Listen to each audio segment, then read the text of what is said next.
this. That took a while. Canadian internet.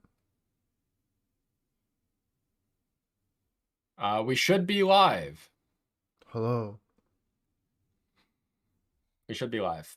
We're live? You know what? I forgot I to think we're open the live. chat because it's been every time we've recorded now. We haven't been streaming, so I'm like so used to not streaming. Yeah. Back to the normal. Back to just. Thought I didn't include the link. I'm not an So idiot. used to not. Oh God. Ooh. Alright, you're gonna have to repost the tweet, Justin. I'm sorry. No, it's there. It's there. Just put it in the comments or whatever. I've already posted it. It's fine.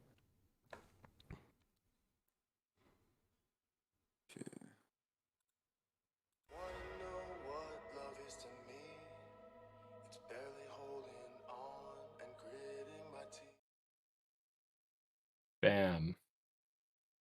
Is anything else we need to figure out before we actually start the recording of the episode? Actually, let me do a test recording just to make sure, even though I don't think there should be an issue. Good idea.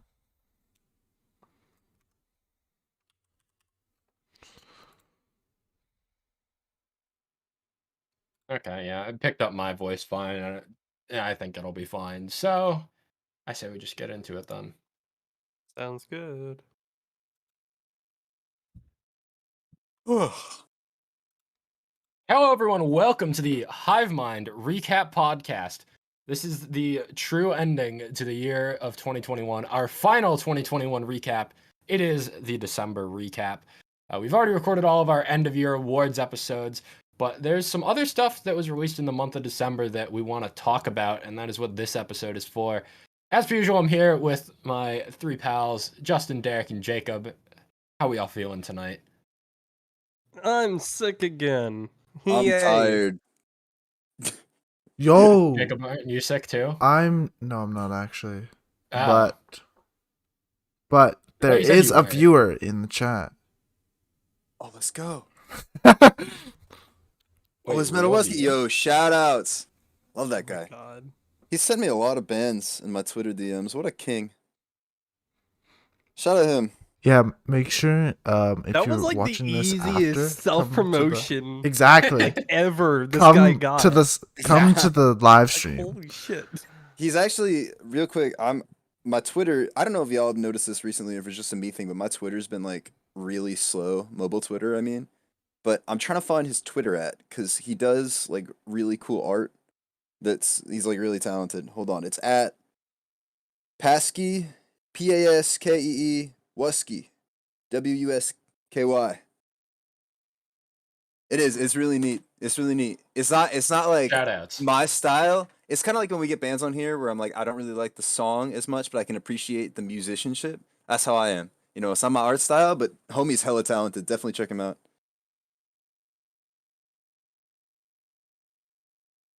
Anyways, Alrighty. we got December to talk about. We This- do. I feel like we've December got is a the lot of enigma. smaller. December is the enigma month of the year because it's like you're wrapping up for end of year award season, and like there's a bunch of other releases that are coming out. So it's not like the year. It's like there's other stuff coming out, but it just feels like a weird month for new music to release. You know, like surely that's not just me, right? No, we all. I think the part of the problem is that we've all got our end of year stuff, and we're so focused on that rather than the Yeah. new releases for the month Mhm. that everything feels kind of like, oh yeah, this came out. And I just Yeah, kind of didn't yeah. really spend as much time or pay as much Mhm. attention to it. Obviously that was not the case for our albums this month. Which, True. You know. But Yeah. If you've never mind. Never mind. So yeah, if you're new here, you can follow us on social media at HiveMindRadio_ on Instagram and Twitter. Subscribe to our YouTube channel where we will do these monthly recaps live at the beginning of every month. You can interact with us in the chat and whatnot. Or you can follow us on Spotify to catch the edited episodes a few days after the live recording of them. But yeah, I feel like we've kind of already got our pre-discussion talk out the way. So do we want to jump into the music for the month of December? Any last comments before we go for it? All right. Starting out the month of December, we had Short Stack coming back with a brand new song called Love You Like I Used to. This band was one of my favorite discoveries of 2021. They released 2 songs back to back in March and April, and both of them were fantastic, and then they just disappeared for the rest of the year. And I'm really upset about it because, like, if they didn't, there was a very, very strong chance that they were gonna be like one of my favorite. Like in our awards episodes, I was considering mentioning them as like one of my favorite bands I discovered this year. But they only dropped 2 songs up until this one came out, and it just didn't feel right. But I'm still really high on this band so many months later. I think this song doesn't have as much standout potential on its own. But I think it's going to serve a really nice purpose when the album comes out in February. So finally, there's an album announcement. I was saying way back earlier in the year that, hey, Short Stack, top 10 album of 2021, maybe. And then they just disappeared off the face of the earth and I was left crying. But yeah, the album's finally coming out. Will it be a top 10 album of 2022? You'll have to wait another 12 months to figure that out.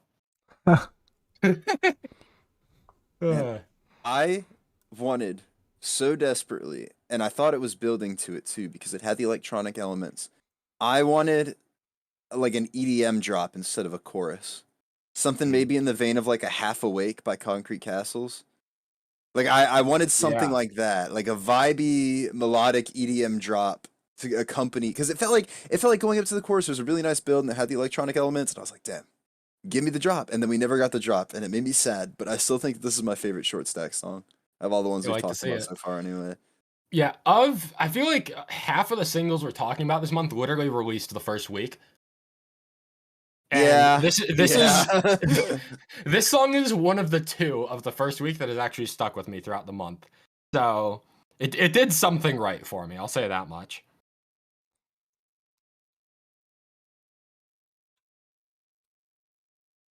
Man, I think we can move on to this new Fight the Fade single called Composure.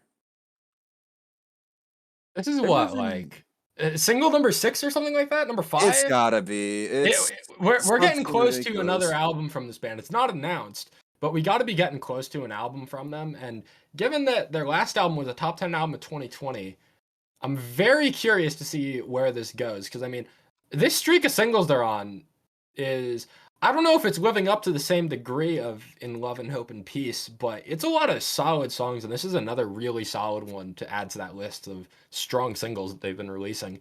Mind you, Didn't really have 2 of the singles were on the Radium for the label, because the right, label did like compilation albums. right, yeah. But either way, this is still multiple singles in for the year, so obviously they're building up to something. Oh Well, yeah, literally 6 singles and they've not missed Yeah. so well, any single one. I'm looking at the EP right now. Like the thing is, I thought I went and looked at their Spotify thing to see like, oh, is this it? And I don't know if they've been doing this with all of them, but it looks like just the 10-track EP with these 5 songs and then the 5 instrumentals. That's what I'm thinking, because they include the instrumentals with them all. So I think Yeah. this might literally just be the EP. Is it? But is it? but they advertised the single on its own, so who knows? Until Fight the Fade themselves clear it up what the hell they're doing, we won't know, basically. Yeah, pretty much. But I mean, I think this is my favorite out of all the singles, personally. I wish the chorus hit a little bit harder.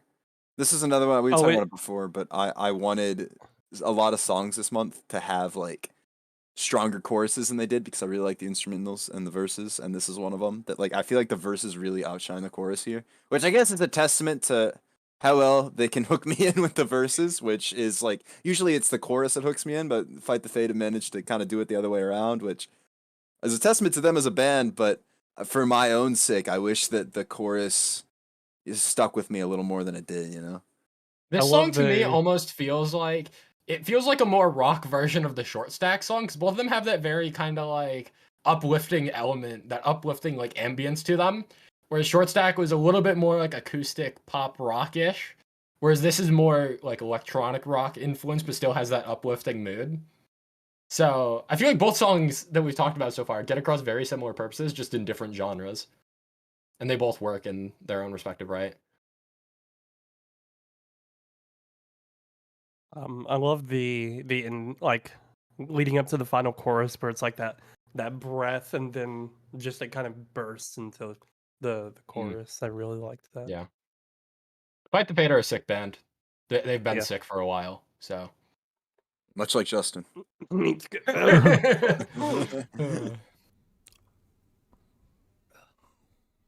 Villain of the Story are back with a brand new song called Losing Control. They certainly are.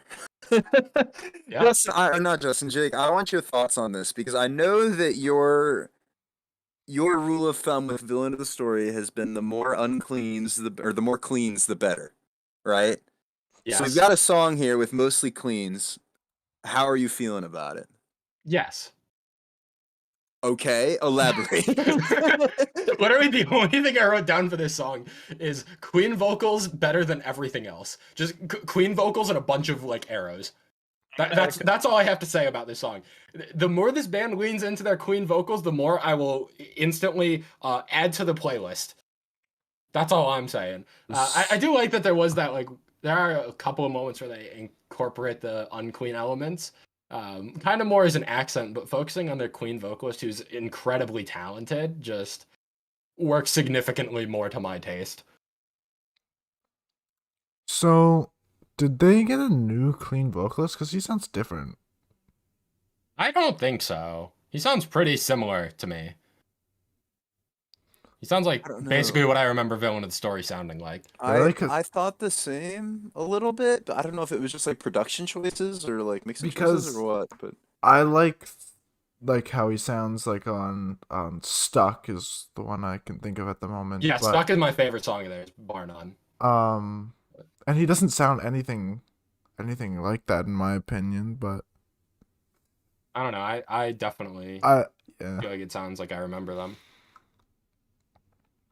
They signed on the this single was announcing they also got signed to a record label, and they signed to the same label as Being as an Ocean. Oh, okay. Let's see, where are we at? Out of Line Music. Okay. And Novelist FR. Okay. Nice. Good for them. Man, good for them. It's wrong of me to say this is my least favorite Villain of the Story song, then, huh? That's fine because this is the only one that matters. Man. Yeah, I don't know. I feel like I enjoy that Asking Alexandria, what's his name? Dana Stoff, the black sound from them that they usually go for, and there's not really many other bands doing it. Yeah. I don't know. I will always be thankful for this band for dropping the cover of Nickelback's Someday.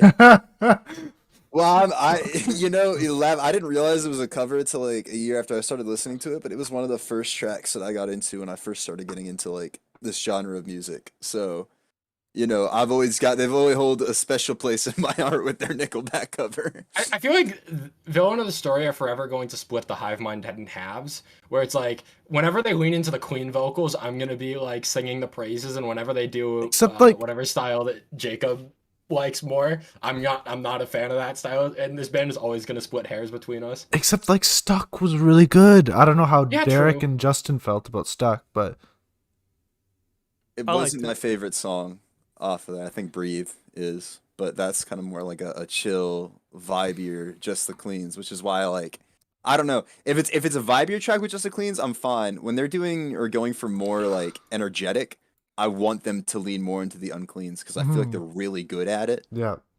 This band for me is a lot, at least if I'm thinking of the right band, which I'm pretty sure I am. They sound like instrumentally like Bullet for My Valentine sometimes in terms of like solos and riffs and stuff like that. Like I don't know if I'm pulling that out of my ass or not, but I enjoy that this band takes like you mentioned too with that sound for the Black by Asking that they take the sounds of bands that like I don't normally like that sound when the other band does it, but then they do it and I enjoy it. So I don't know. This feels a little almost not generic or like watered down. I don't know. I don't like not like it, but I feel like the rest of their material all has something else to offer, whereas this is just kind of there, which is not what I want from a lead single. But I think that means that my expectations can only go up for if this is on anything, which I mean, if they signed a record deal, I would assume it is, but we'll see. And Whether I have dropped their newest single, In My Head. Justin, it's one of your darlings are back. It's also be considered Derek's too. We can share this I- child. We can share it. We'll share it. Joint custody. I more so associate them with you at this point, Oh, okay. but No, that's fine. I'm yeah, Jake. No. okay, maybe I never should have said anything. Maybe I should have stayed quiet. Don't fuck yourself. Sorry, I had to clear my throat there. No, man. This is probably my favorite single, Justin. I don't know about you. I'm agree on that. I'm This also is gonna vibe agree. core. This This is is- vibe core, bro. This is my favorite Weather Eye song. Let's go. Okay, Yeah. good. So- Wait, guys, you ready for a blast from the past on this one? Oh boy, This yep. band is better when they lean into their queen's vocalist. Whoa. Now imagine me saying that, huh? I Crazy don't concept. think anybody has ever said that before. See, You're like a they wizard. they both can do cleans, and I want to see their uncleans vocalist do cleans more because the way he added to the song as well was really good, especially in the second verse. I think that was probably my favorite part. Yeah. I agree too. There was one line. Hold on, I'm gonna listen to the song or that part of the song real quick to figure out the exact lyric, but it's right before the last chorus. Oh yeah, he goes. What he screams, "Why even bother?" Before Yeah. that line, there's a Yeah, drum fill and then the yeah. chorus kicks in. It's so good. This reminds me a lot of something like a "Holding Me Down" by Picturesque. Oh, like- that is a really good comparison. It's vibe core. It's in my feels core. It's yeah. I will always love vibe core like this.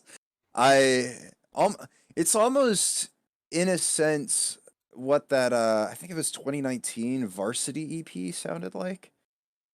This reminds me a lot more of Varsity's older sound, and I mean we'll get into Varsity later, but Yeah. yeah, no, this is really good. If Whether I went in this direction for everything, I would not complain. I love Yeah. this. I think Whether it's I are on the fantastic. verge of greatness for me, and this is just one step closer.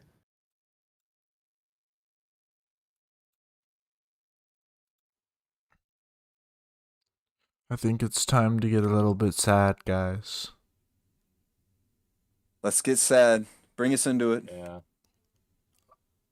Palisades have released a single named My Consequences.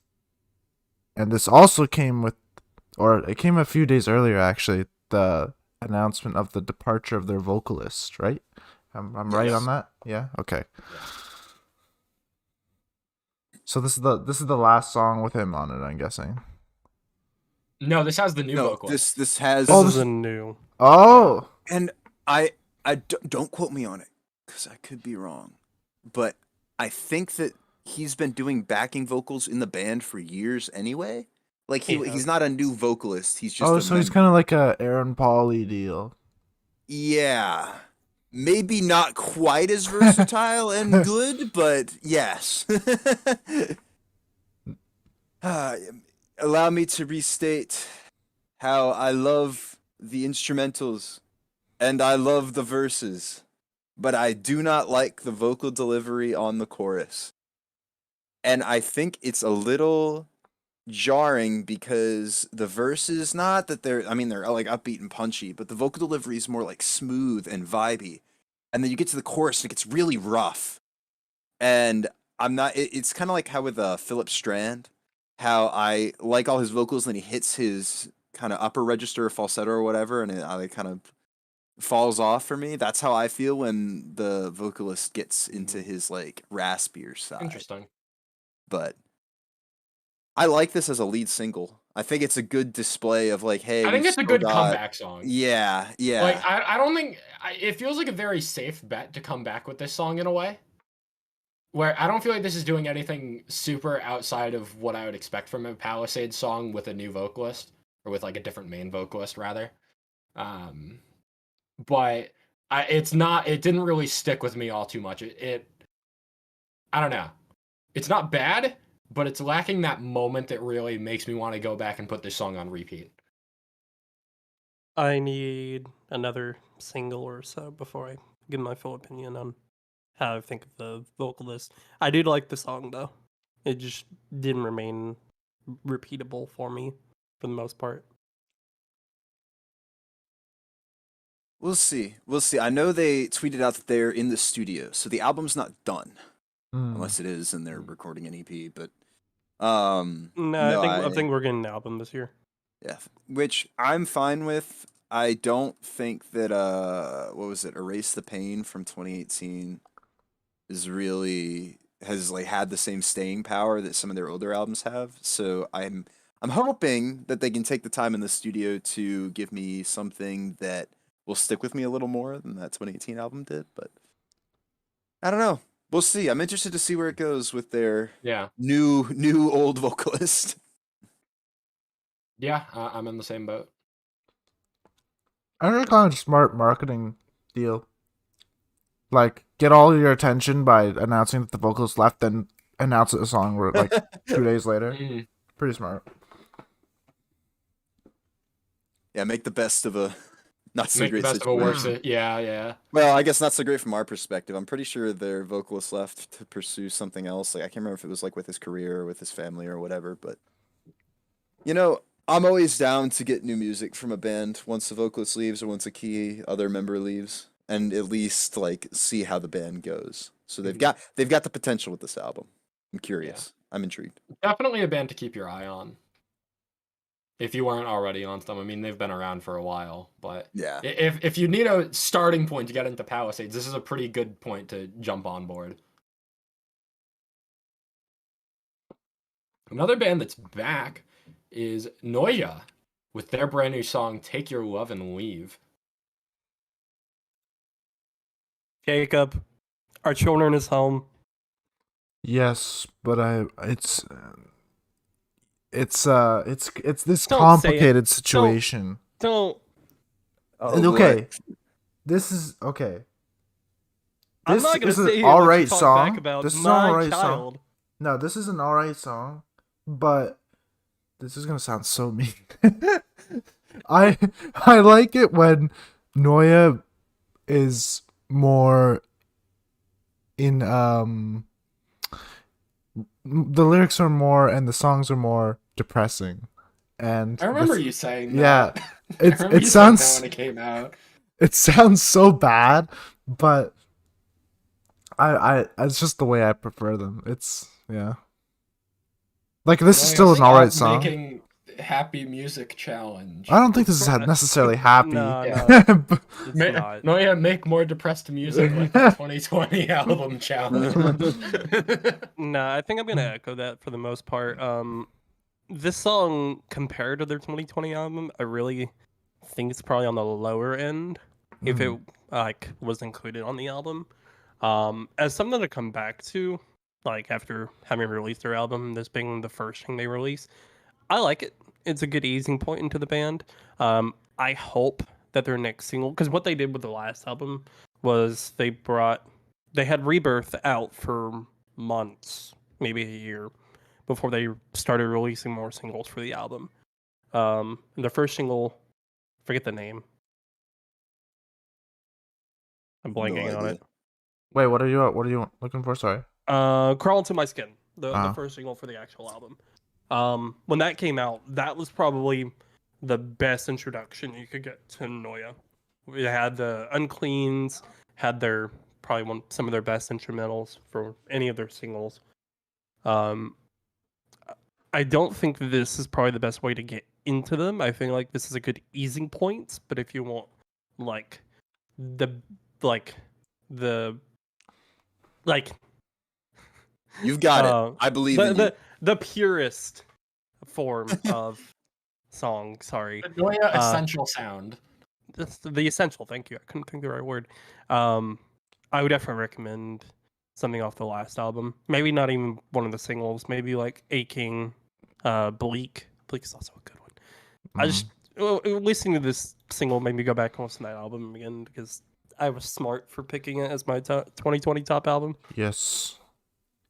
Yeah, for those who don't Now, know, on the Justin contrary, and oh, yeah, I actually. both had it as our number one of 2020. So I also realized we both have shared songs in the same place 2 years in a row, and that's funny.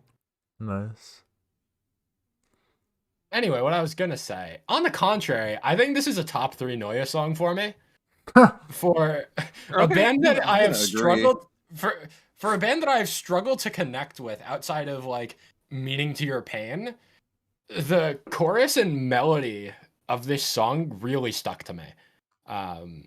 The way that the vocal delivery on So Take Your Love and Leave before it kind of fades into the verses just really captured me, unlike a lot of other Noia songs from that 2020 album that like they were like one step away from hitting it for me and then it just like dropped the ball for one reason or another. This song has everything that I want out of a Noia song, in all honesty. And once again, it's another song that leans more into the clean vocals and I like it more. Wow, shocker. I agree though that this band is better when they lean their cleans.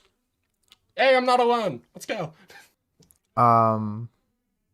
Yeah, but this band is hella underrated. They only got like True. 60K monthly I'm listeners. not even the biggest fan of this band here. I'm like probably third. I'm definitely either third or fourth here, depending on Derek. But this band is definitely very underrated for sure. How is this band not signed yet? They're not crazy. signed? No, they're They still don't on add- Dreambound. I'm still thinking about 60K, bro. That doesn't make sense. In my head, this band's got like 280,000 monthly listeners. Like their sound, it feels like they should be there.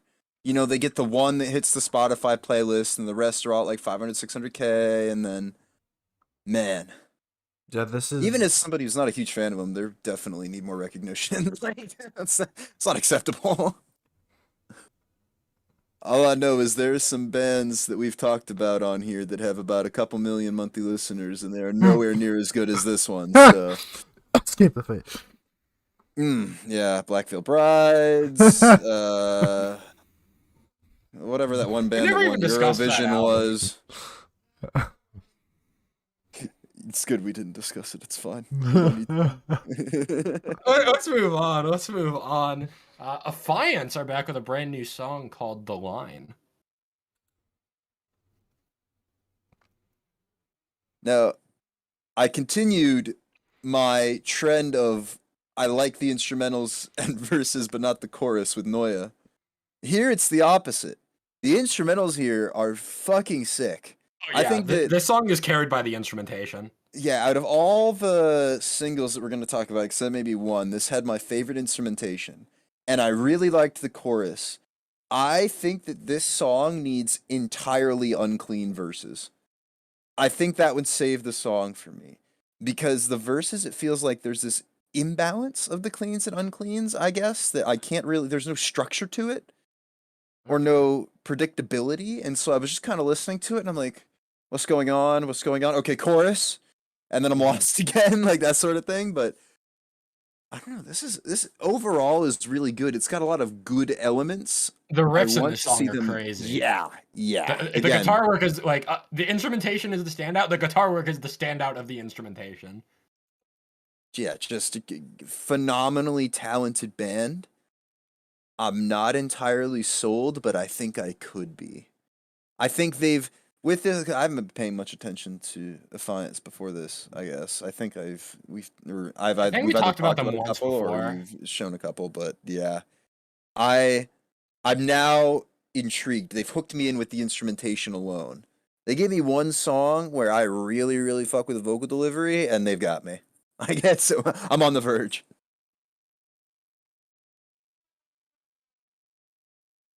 Justin, Jacob, you got any thoughts on this Defiance song? I did not get to this one. You guys pretty much said everything I was going to say on it.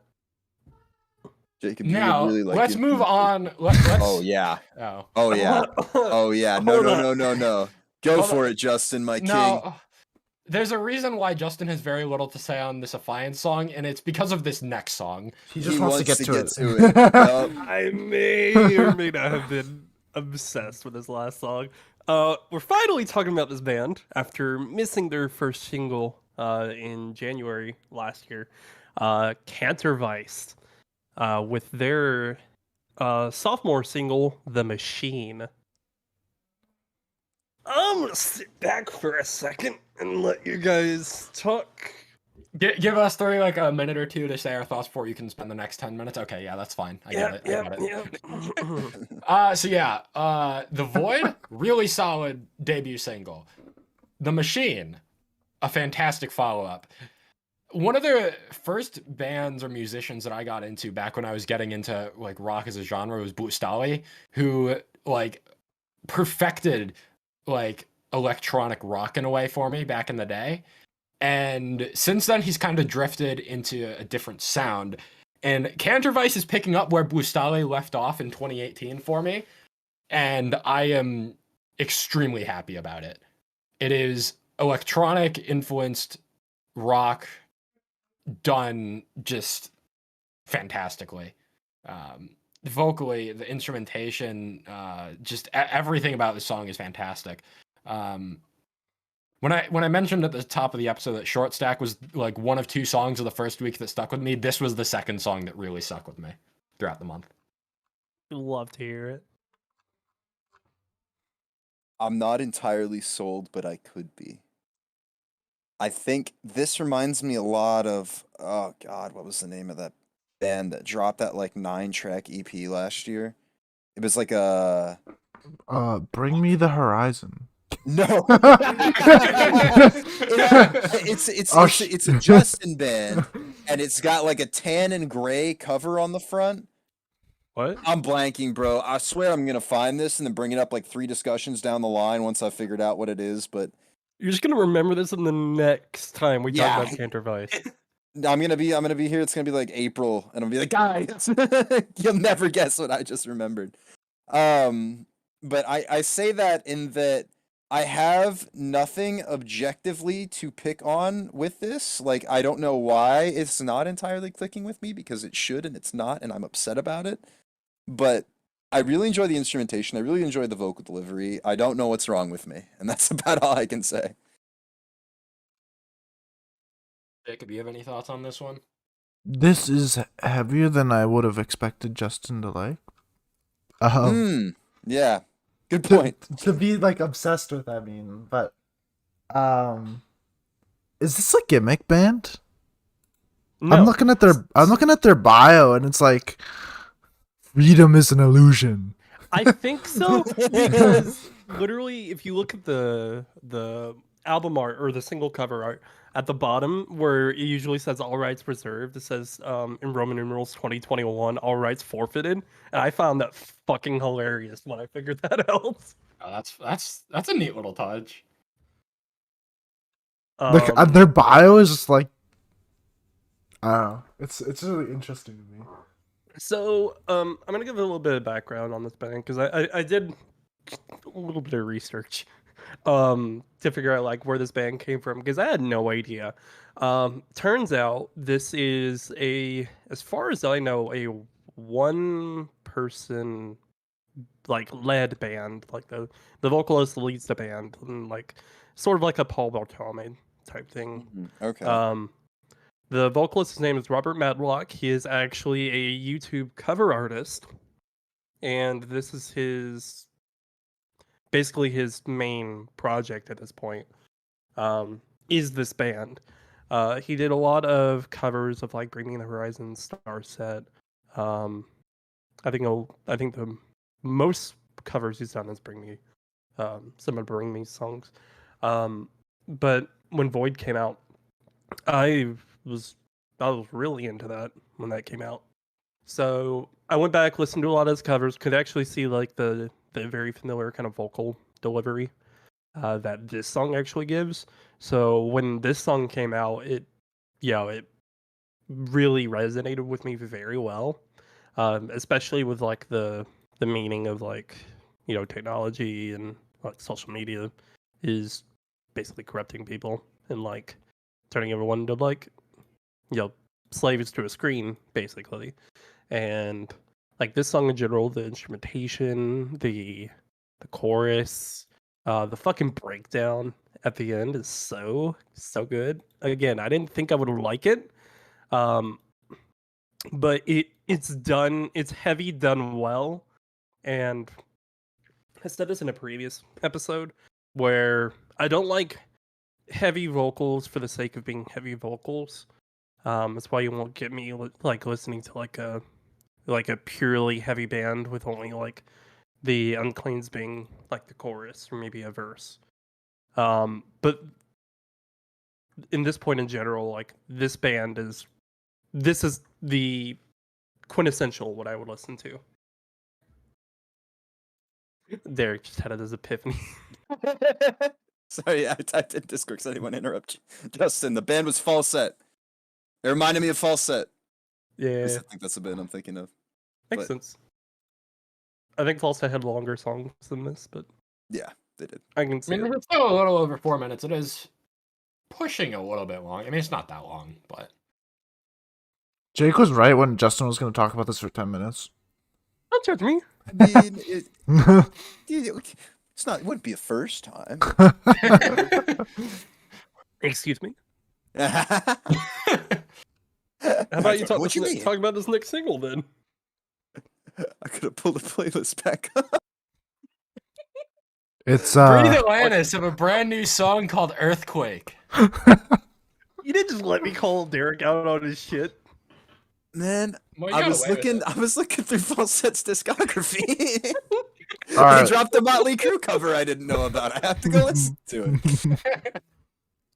So, Breathe right. Atlantis. I've had enough of this sound change. Give me the old stuff back. That's what I'm saying. God. Okay, you got me at the Eddie Berg feature, but no, I'm done. This is yeah. It's okay. All of these songs have been okay.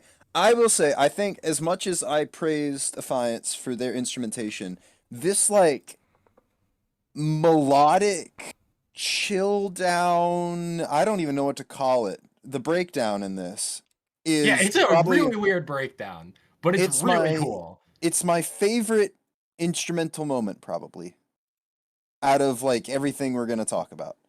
Or everything we're going to talk about this month rather. I want the like soulful Soulmade era back for this band. And I don't know what it's going to take to get it, but everything's just kind of been okay. And that's not what I want from the band who dropped my like number 3 album of 2019. Here's hoping I that we love at that least sound get so one much. song on the upcoming album. Supposedly, there's an album anyway for Breathe Atlantis. There has to be, right? It's February, isn't it? Did I I, don't remember. I don't imagine remember that? an album being announced for Breathe Atlantis. But I this could is be tripping. this is the 4th single, so it's got to be Wait, it's coming. the 4th? I think. Isn't I I think thought it's it's the the 3rd. 4th. I have literally no idea. It could Overdrive, be. Savior, Yes. Earthquake. No, I okay. think there was one more. Yeah, I thought there was one more too. What the? Is this some sort of like Mandela effect? type Yeah. thing? Is that what's going on here? Like, why Hello? did we both- I'm looking at the Spotify page for Earthquake. There's nothing else here, so Huh. I just What see those the- 3. All right. Well, I stand corrected. My bad. As do I. That's on me. I think this Now is my you're making favorite me of the think 3 there's singles, to another be honest, song. by the way. What's So that? I think this is my favorite of the 3 singles. I think I like this more than Overdrive and Yeah, Savior. I'm gonna agree. I think Overdrive has the best moment of the 3 songs with that breakdown, but I think overall Earthquake is the best song. The verses are fun, the chorus is solid. It's a really neat breakdown in this song. It's the closest to like an amazing complete package that we've gotten of the 3 singles, in my opinion. Excuse me. Nope. I agree. Savior has Eddie Berg. Yeah, That your automatically point. makes it the best It- it- song. Your It does point. have Eddie Berg. That is a correct assessment. Justin, Also- help me. What? The best help I'm gonna give you is their next single has Nico from Eskimo Cowboy. That's why I I'm an thought there idiot. was 4 Oh singles. boy. Didn't we Cowboy. discuss this earlier? Yeah. Yeah. Although I feel like we They're- said That's why I this said before. I'm an idiot because originally I said it was Cowboy, but no, it's Cowboy. yeah, Apparently and- they're but now changing they're their name. changing their name. Wait, are they? Yeah. Yeah. Since when? I don't know. Like a couple Recently. weeks ago. Not long ago. Yeah. They I also didn't released actually a find out song, why, but but we didn't put it in the playlist. that's true. I Was it forgot Pump about It? that. Was it Pump It or is it a different song? Like, am I tripping? No, I think it was It's Pump Pump It. It. I Oh, completely yeah. forgot about that song. Me too. Man, I meant to say Breathe Atlantis. Please. Give me That another was song so much like side talking. give me another song like Addiction to the Worst. Please, I'm begging you. That's like a top 10 song of all time. I need more. Soul, more soul, less uncleans. Please. I'm You begging know what you. else we need a little bit less of? Earth, earth, earth, earth. Get me out. Get me out. I'm done. Hearts Awake have dropped a new That's song called Dogma featuring Alpha Wolf. And is there anything more we need to say? Dude, the Alpha Wolf feature is so good. Alpha Wolf is doing Alpha Wolf things and being fantastic at the top of their game as always, and In Heart's Wake still fucking blows, dude. What? This is just Okay. bad. I'm In the gonna. House of Dogs! Dude, No. get out of my ears. I think. Dude, how come it's not cringy when Kublai Khan does it, but when In Heart's Because Wake does Kublai Khan is good, bro. Fucking In Heart's Wake, dude. Caligula Hearts was, Wake was aren't all terrible. terrible. Hellbringer is a good song. Hellbringer No, is a top There's 20 it's the song. not. problem with that It's song is the not. cringy You know what? lyrics. I'm gonna die on this hill. In Heart's Wake haven't been good in. When did Arc drop?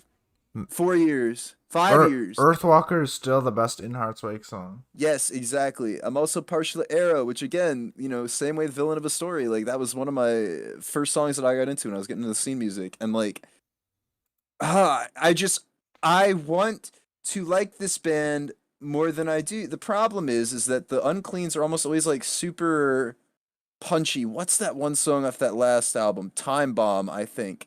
Where it's kind of like he's just aggressively telling you No, what the it's- lyrics are. It's gonna say it was the Dystopia. lead single. It's the lead single, Worldwide Suicide. I'm pretty sure you're talking about, right? Something like that. I don't know. It just feels like instead of being like yelled at me like melodically, I'm being told the lyrics in a very aggressive fashion. It's like he really wants I hate you to. it. It's like he really wants you to understand what he's saying. Like he's Yeah, it's like he said it enunciating. normally the first time, and you went like, "What?" And he did it again, and now he's pissed, and he just wants you to understand. And it sucks. I don't like it. I don't like it at all. I mean, the breakdown in this song is sick. The instrumentation's great. The Alpha Wolf feature's fantastic. But the In Heart's Wake aspect of this song, the vocal, I'm not fucking with it. Which is Arf, very. arf. I wish. I'm gonna Jake this one. I wish this band would just get rid of their uncleans and stick with cleans only. Hey. That has you give me a song like Arrow for 10 tracks on an album, I'm vibing. You give me 10 I'm tracks of gonna go this, have to hear that song. and 'Cause I there's still gonna haven't gone be back to anything whatever that album's yeah, called. Kaliga, bro. I don't know. There's gonna be a worldwide suicide, except it's just me in my bedroom. If this band continues to like put out music like this, I can't deal with it, man. I can't do it. I'm fed up. I'm fed up with the dogma.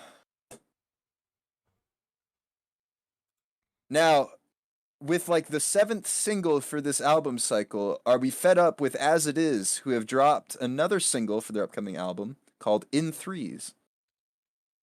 Short answer, no. Long answer, well, kind of, but kind of not. I need Alright, you so to tell me point if this was being- good. I Point think being that this is my second favorite single that they have dropped coming into this album. But it is also like the 6th or 7th song that they have dropped coming into this album. And I'm left very mixed. I'm not gonna mind that much because I haven't been too invested in any of the other singles. So when I hear the album as a whole, I'm not gonna be like, "Oh, I remember this. I remember this. I remember this word for word." Yeah. Yeah. I'm just being honest. I did this with the last single too. I haven't listened to this just because I want to experience an album. Yeah. There's one band that can get away with this, and it's Rain City Drive. They gave us like 7 really, really good songs for singles, so it's fine. But And then After backed I it wasn't up with I'm gonna argue that I- that's why the album was lower than it needed wrong. to be. No. yeah, I think, that's on you. I That's think You your there could was have too given many me singles. Eye Opener and Yeah, something else as whatever. surprises. It's okay. It's okay. You're free to excuse that atrocity that you committed to your list as much as you want. It's all right. We'll forgive you. We'll Yeah, forgive you. can I get sidetracked for a moment? Yo, no. What do you think you were just doing? Bro? I'm sidetracking even further because I think it's really funny how we all rip Justin to shreds for having To Better Days as number 5, but Derek, we don't give a shit about Jacob having Eternal Blue as number 6. Because Yeah, it's not even on Justin's list, so you can't get think- mad at me. So you have to Yeah, get I mad at think him again. That's the thing. We were all in such like incredible agreement that the fucking Rain City Drive was doing so well that I never expected it to not make like. And that's so when he was the first Right, one okay. to have it on his list, it felt whoever had it first on their list, like the first to go, and we discussed it was gonna get torn Right, to shreds. Like it right. was just universal. Whereas Justin, despite being a known Spirit Box stan, didn't have it on his list. I don't know why. We're I totally thought for sure it spoiling was this going to be top episode. 3. Yeah, wow. Who I could've- just, who I could've just seen wanted this coming? Jacob to suffer. You know, this is his villain And arc. at Justin's number 0, we have Spirit Box Eternal Blue. The Browning. The Browning. And at Justin's number 0, we have Spirit Box with Holy Roller. Yeah, yeah, it's been the album, bro. Anyway, back to this As It Is song. Part of I think this song is sick as fuck. It took me a bit to grow, but I don't know. There's a special atmosphere and ambience to this song that really fucking clicks with me. This very much sounds like a Grandson song if Grandson wasn't the vocalist. Just the instrumentation. I don't know how else to describe it. It's just very Grandson influenced in a way. It feels a little hollow at times, but there's enough substance to it to make it work. And the vocal delivery between the vocalist of As It Is and Set It Off, who featured on this song. I was going to say, in my limited knowledge of Set It Off, this sounds like a Set It Off song. I I actually could think be it sounds totally more off like the- base, but from what I've heard of Set It Off. Maybe they're more recent stuff, but genuinely, like, this is like much different than either one of their bands has put out. I'm gonna go out and say that this is a top 5 single of the month for me. Whoa. Whoa. Okay, Hold up. fair enough. Now I'm interested. Again, haven't heard it. Might have to. Yeah. When's the album coming out? It's the end of January, right? February, I think. All right. Yeah, I'll wait. I don't want to, but I will. I'm committed at this point. All right. What is also coming out in February, I think, is Jacob was about to say. No. I was about to No? say, what would Justin say? What would Justin say when we found out To Better Days was his number 5? I'm not giving you the satisfaction of this transition. He would say, "What do you want from me?" 2 new songs. Called What Do I You just Want bullied From you Me? for 5 minutes, expect them to play along. Social suicide. Wait, a what? Can you fuck-ass repeat that? transition. Yeah. What? Can you repeat that? I don't think it picked up. I don't think your mic picked any of that up. Oh, okay. Good. No, that's fine. Sure. Bad Omens have dropped 2 new singles called What Do You Want From Me and Artificial Suicide. There we go. Now play the sound clip, Jake. My bad. It was clear on my end. Dude, my mic peaks randomly. If I see the green circle come up, I assume it went through, so correct me if it doesn't. I think it's because other people were talking over you at the Yeah. same time. Oh, okay. No, that's fine. Myself No, it's okay, included. really, guys. So at this point, I think Bad Omens can do whatever the fuck they want to, and I'll enjoy it. I don't really care. Bad Omens released a new song. Right click, add to playlist. This is true. I don't Wait, care. so as far as I'm concerned, what do you want from me is like an intro to Artificial Suicide. Yeah, Um, kind of. Do we have a track it's listing still that like confirms Kind that? of works. It is. There is a track listing, yes. I don't know if it is. I would assume it is, though. I think this is near the end of the album, if I remember correctly. Interesting. I can go check. I mean, What Do You Want From Me is fine as a standalone, but the real standalone single is Artificial Suicide. Yes. Which is okay. Hold up. What? This is like the biggest mashup of 2021. This song. What did we get? Artificial Suicide. Oh! I thought you Okay. meant like you were looking at the track list. Yeah. and No, there no, was no, some, no, like, no, no, four no, feature track, no, and I no, was like, no. oh. Artificial Suicide is like the biggest mashup of like. It's literally got Doom soundtrack. Okay. The vocals from Hail to the Fire by Crystal Lake, the ooh ooh ah whatever. Okay. And Yep, I got you. and you got Noah, who sounds exactly like Ollie Sykes in this song. I'm not even kidding, he literally sounds exactly We're like him. circling back to the other. At first, he was like Landon Tours. Yeah, look, Now we've circled back to Ollie Sykes. dude, he literally sounds He exactly does. like him. It's He crazy. does. It's weird. Clean vocals anyway. Yes, yeah. Let's This- not gloss over the fact that "What Do You Want From Me" is literally just "Clockwork" by North Lane, but Holy rebranded. shit! Wait a minute. Tell Hold me I'm on. wrong. Tell me Processing. I'm wrong. Processing. Hold on. Hold on. It is. It is. It's that same repetitive electronic thing in the background, bro. I'm You telling might be you. fucking right. Yeah, but it's not the closer on the album, so it's automatically better. Yeah. North Lane's already got my vote for most disappointing album of the year, solely off that being the closer. I'm locking it in now. Oh no. Document has no albums on it, no answer superlatives, just that one. They get the distinct honor of being the first entry before I've even heard it. I think the problem for me with these singles is that they're not the death of peace of mind. Yeah, that's kind of true actually. Like I get the death of peace of mind as a lead single, and I'm like, damn, this band can only go up from here. Like, this is crazy. And then I get these, and I'm just kind of like, like they're good. I might like them more in the context of the album. No, Artificial Suicide is top 5 song of the month. I don't fuck with it. Yeah, Maybe it's because Artificial Suicide is another top 5 song of the month for me. Yeah. You gotta remember, I don't really like Bring Me all that much. I'm anti Bring Me. It's just it's just the vocals.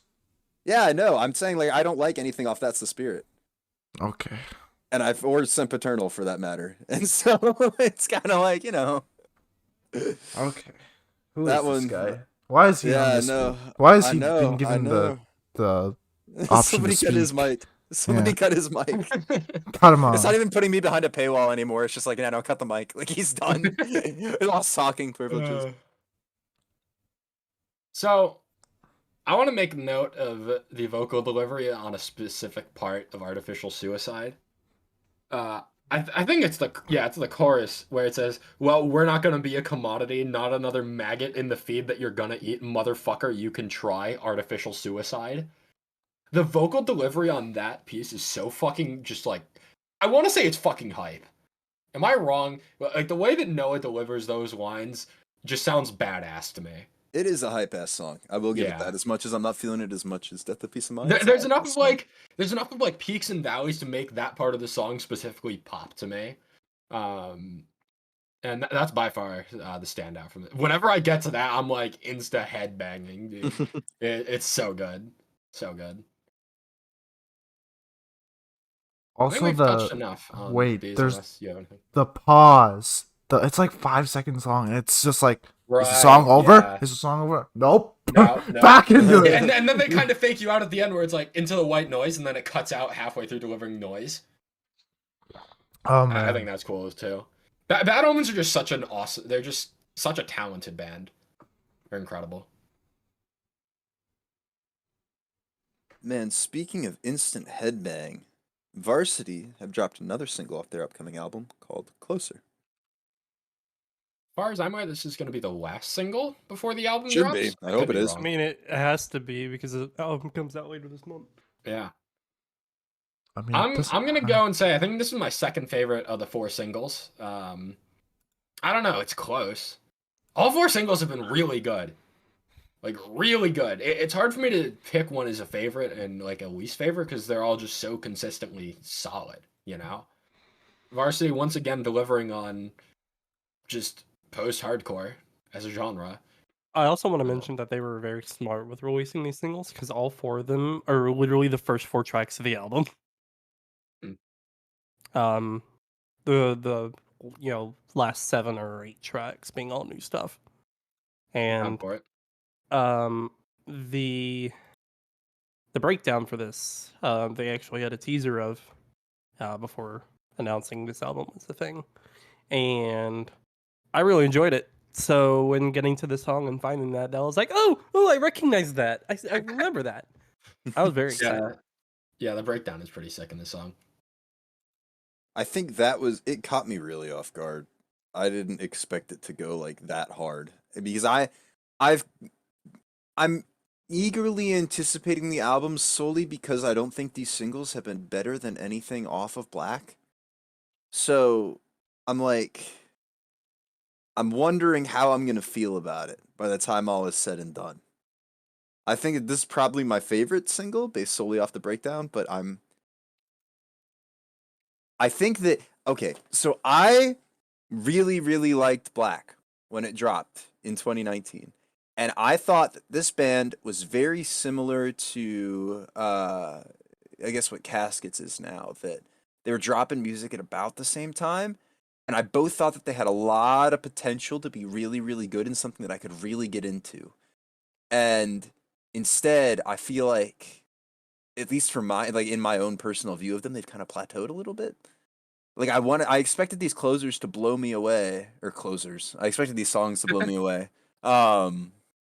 More so than they would. Like I wanted the band to evolve in a little bit of a different way. I wanted this band to fill the issues-sized hole in my heart, and they haven't. And it makes me sad. I want them to. And I think it might just be a case of my own expectations were kind of unrealistic and being subverted, but we'll see. There's still a whole album, and I'm very excited to see if I can find something to latch on to more with those. But there's been moments in each of these singles that I've really enjoyed. I want to love a whole song. So I'm tentatively saying that's my goal for the album. If I get more than that, then I'm happy. We'll see. Now, on the contrary, I really didn't care for the Black EP all that much. I was ready to kind of shrug off the band at that point, and then they drop Cloud City and blow me the fuck away. And then they drop all 4 of these singles for this album, and this band has been evolving at a steady rate for me, continually just getting better and better. And I'm super stoked to hear the full album. All 4 of these singles have been fantastic, and they've all had like a different element to them. Whereas the last song, Soul, was spaghetti western post-hardcore. You get the rap feature with Notions on Finesse. You get Sick, which is more just traditional post-hardcore, similar to Closer, I guess. But I don't know. I don't see a way in which this album isn't like a hit on every single song for me, based on these 4 singles.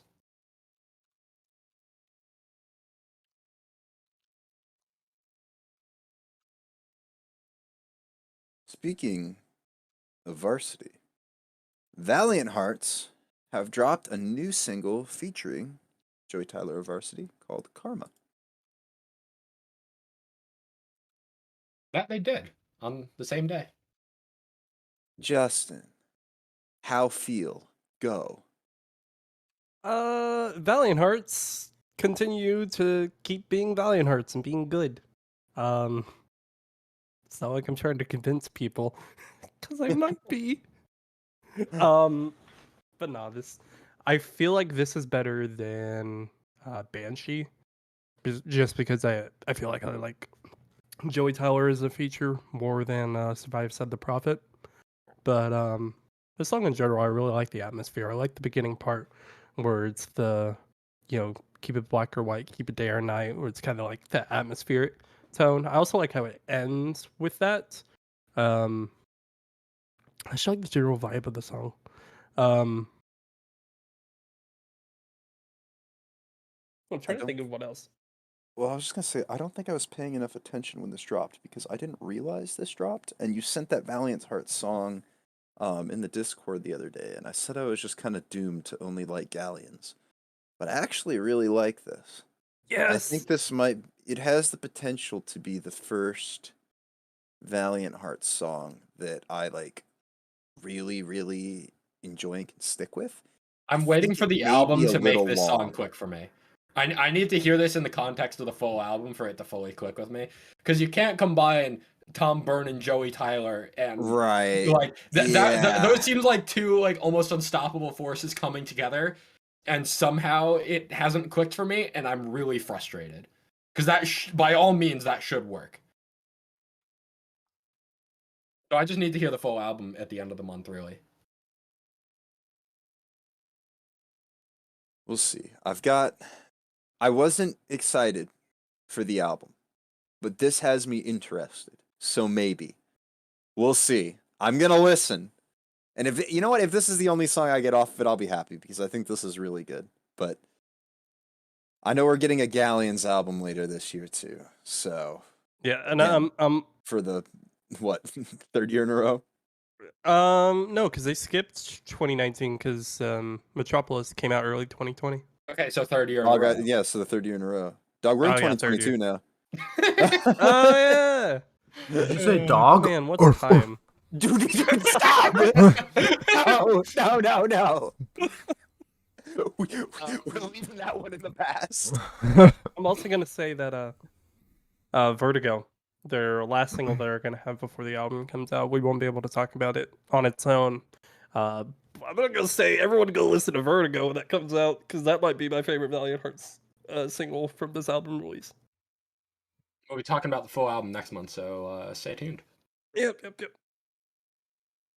One of Justin's babies, maybe his most prized baby, actually, or child, whatever you want to call it.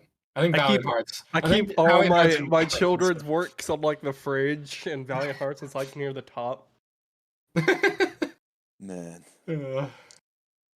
Noya just kind of hovers. Noya can do whatever the fuck they want, and they'll still make it there. Justin, we got another one of your little small bands you've been into up next. Yeah, so this is a band that I found through, believe, my daily mixes. Nature's Ghost with their sophomore release, Crashing. How you guys feeling about this? This is It's a really song. good. Yes, It's a Justin Jake. song. How are you It's a feeling? Justin song. It's a song. Oh, okay. It's okay, Justin. You and me, buddy. This is really, really good. Yes. This is like what I wish all the small bands that show up on like Dreambound or my Daily Mix or whatever, my Discover Weekly would sound like. Like I feel like all too often you end up finding bands like this that feel like they're missing something and you want more from me. This has it. This is we mentioned earlier with Weather Eye that it was kind of like vibe core, and this to me falls in that same category of almost like melancholic, wistful, nostalgic's not quite the right word, but it's just good. It's a good vocal delivery. It does a good job of bringing you along. The song flows very well. You ask me to envision something while listening to the song, and it's just kind of like a constant loop of like waves crashing up against the shore. Not crashing, but like floating up, I guess. It's a very flowy, vibey song that plays well into itself. I can't pick out any one thing as fantastic, but everything is just so great that combined together, it's like, yeah, just let me put this on loop.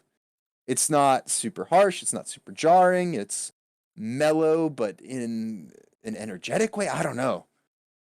I don't know why this clicked with me as much as it did, but I really, really like this.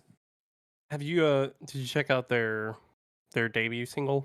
I did not. Would you say that it is better or not as good as this? Crashing is better, but Okay. Upside Down is on like its own kind of playing field. Say Where less. I think both can kind of coexist because they have two different like sounding instrumentals. It's getting in the queue, and I can listen to it while Jake talks about his next one here. Hell After we're yeah. done. At least I assume the next one's a Jake song. If it's anybody else's, Are we ready to move on? Justin, you got any more thoughts on this one? Nah, I'm just glad I got one of you Alrighty then. stalkers. You've got me. What did you just call us? No. We're not glancing over this. Justin, what did you just call us? So New Saviors with their single "Faking Fine." I'm so lost. Jake, tell Do you us want me to about this talk, or song. do we need to sort No, some no, shit no, out? it's okay. It's okay. All right, so New Saviors are a small band out of Vermont that I've been aware. They dropped their debut EP in 2020, and it had a couple of alright songs, and I've kind of been following them since. And nothing has really stuck with me as much as this one did. I've been casually paying attention to them, and they're like they have their moments. Every song has like a moment to shine. I think this is the first time that New Saviors have nailed a complete package of a song. It is also one of the few times where they have incorporated the male harsh vocals in their songs. Most of their songs are just the female clean vocals, which I still enjoy. And coming off of an episode where I've been consistently saying more clean vocals better, I think the unclean vocals actually add a lot to this song and make the song better. So overall, a song that I did not have very high expectations towards going into it, but a song that I was check it off, boys, pleasantly surprised with. There's a really strong chorus in this song. The female vocals are great. Nice verses as well, and you get a decent breakdown as well towards the back half of the song. Overall, as I said, it's the first time that I think New Saviors have kind of sealed every piece of a complete package of a song.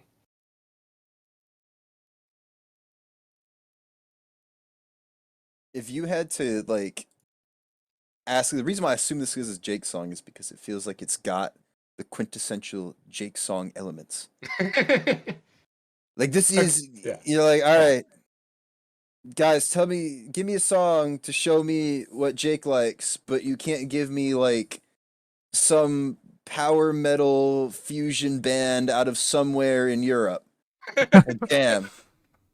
Who can I give that has the female vocal dynamic? Boom. New Saviors. Yeah, Oh, I'm man. definitely interested to see where they keep going. I've been aware of them for a while, but I haven't added any of their other songs to the playlist because I haven't felt super inspired by a lot of it. It's been consistently just like solid. This is the first song that really stuck with me to a noticeable level. So definitely interested to see where this band goes from here.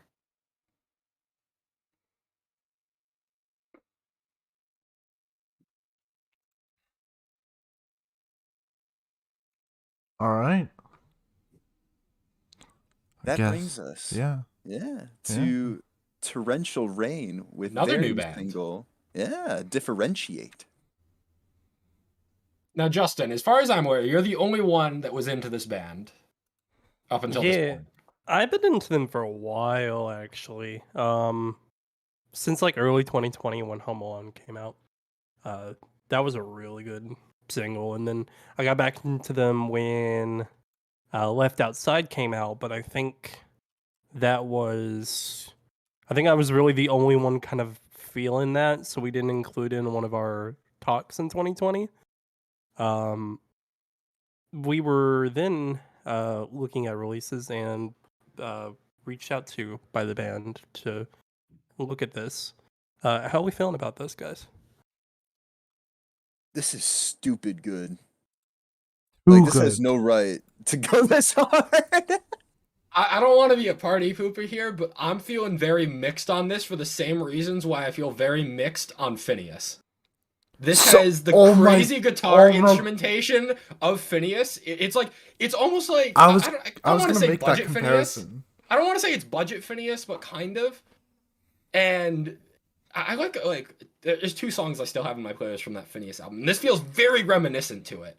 And there's moments that work. Like I think the chorus is really solid. The instrumentation is amazing, but the unclean vocals just aren't working for me. And I think if I can cross that barrier in the same way, like if I can cross that barrier for Phineas, I can cross that barrier with Torrential Rain. You know. So, I was gonna say this sounds like the Browning instrumentals Oh, with Phineas vocals and then theatrical elements like Ice Nine Kills, and it's like a blend of like all my favorite things of all those three bands, and it's like I don't know, I just love this song. It's so good. I just heard it for the first time today, and it's like on repeat.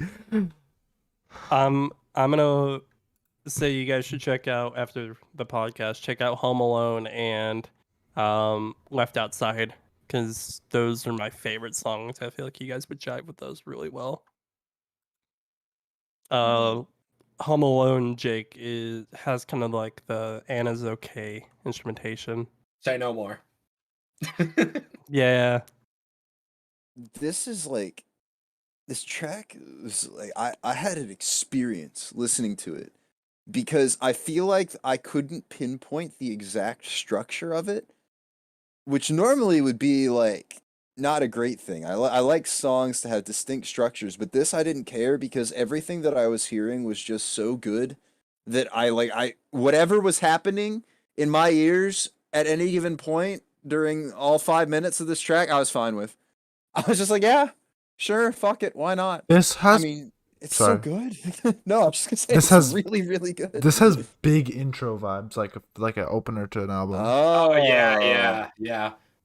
Is this attached to anything? Do we know? Has anything been announced? I don't think Justin? anything's been announced yet. So the last 4 singles all have very similar artwork. So I assume this isn't. I assume this is toward an album this year. I'm gonna say it, top 5 song of the month. I would agree. Does that include EPs and albums? Top Or are you 5 just single talking of the month. singles? Okay. Okay. I would agree. I would also I would even go as far to say as this is a top 3. Yeah, single. I think I would as well. Actually, Yeah, so shout out Justin for getting in contact with the band and bringing this to us because this is fucking fantastic and anybody who hasn't heard this should. Wait, get in contact with the band. I didn't do anything. Well, no, I mean like you were the bridge, right? Between worlds? Between between us and Torrential I didn't do anything. Dude, take Stop. the compliment and go. They sent Jake, I mean, I'll take the compliment, but they sent Jake the message, not me. Hey, I'm tripping. You are tripping. I fucked up. Yeah, shout out Jake. Shout out Jake. Oh man. Anyway, guys, we've got a new single here from One Morning Left called Intergalactic Casanova. This is actually a B-side off of their album from earlier in the year. So I don't know why this was left as a B-side, because this is better than half of that album. Yeah. But it was left a B-side. And it good.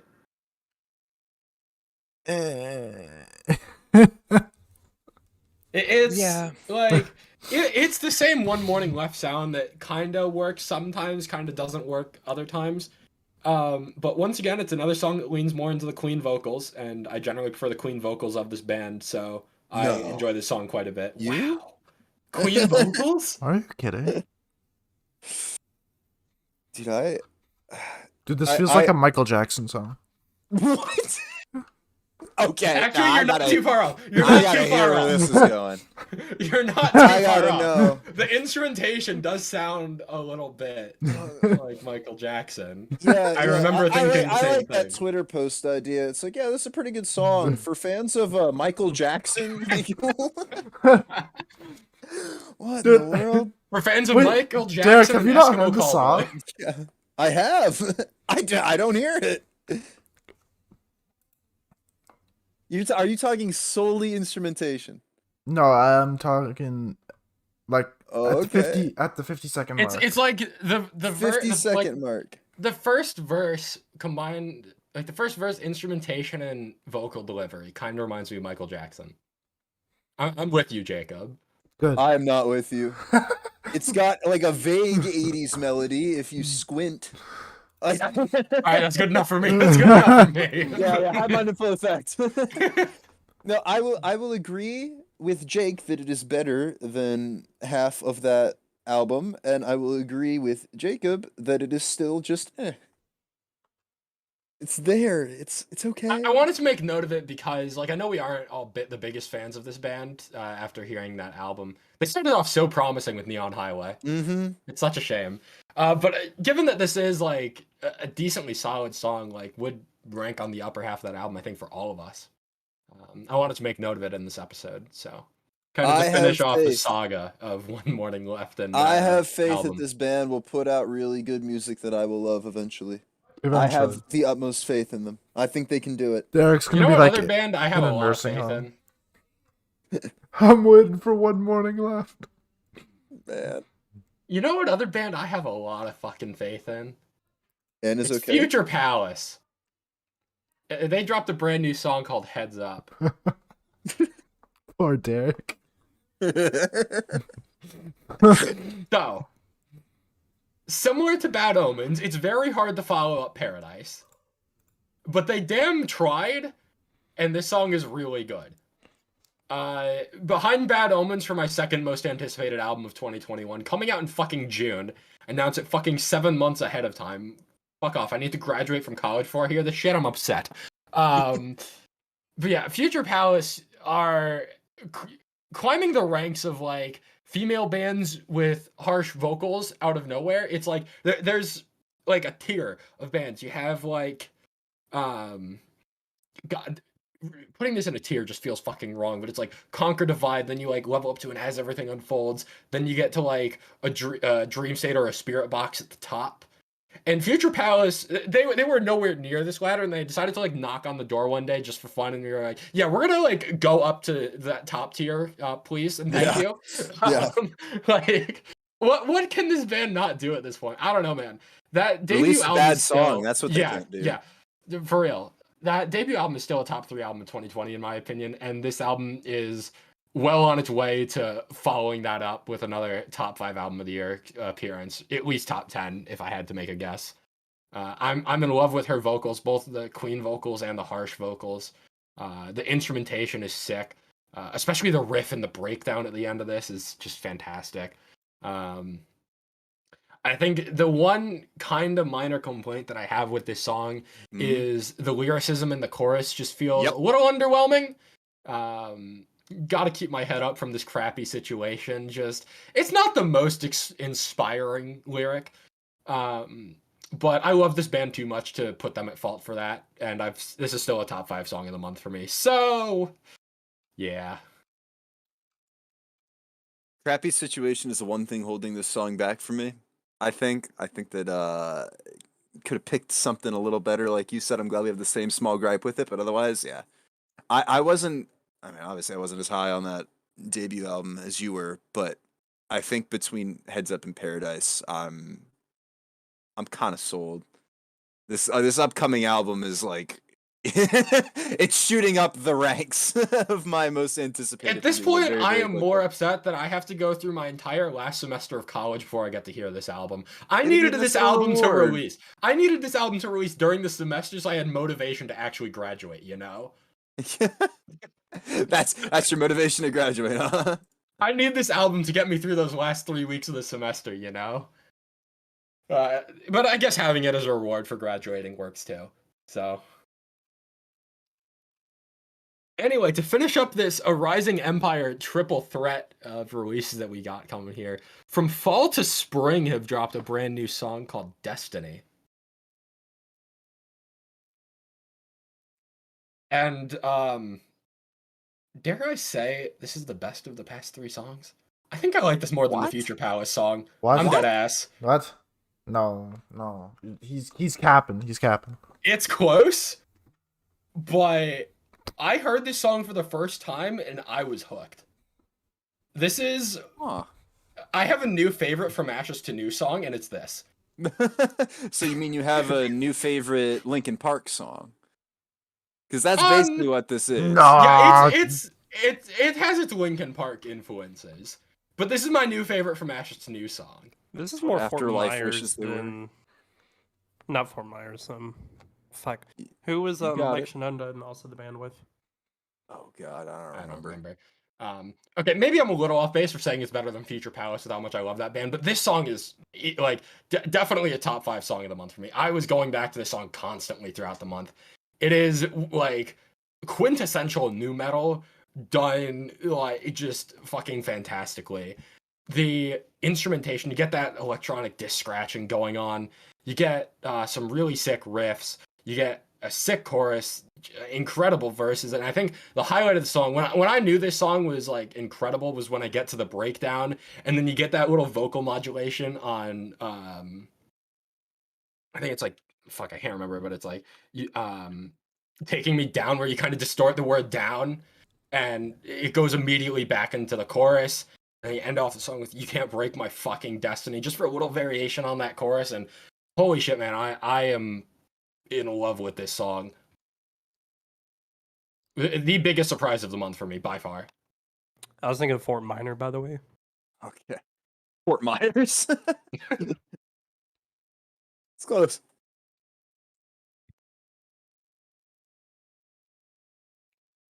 You guys have any thoughts on this one? I'm still just baffled that this is your top Yeah. 5. Yeah, I'm not sold on this band. I'm not either. It's Not- not like it wasn't great. It was just Yeah. like there. I thought it was just there, and then you're like, yeah, I like this better than Future Palace. And I'm like, oh, okay. Sure. I've heard from Ashton News songs better than this. Unfortunately, I've heard Afterlife songs better than this.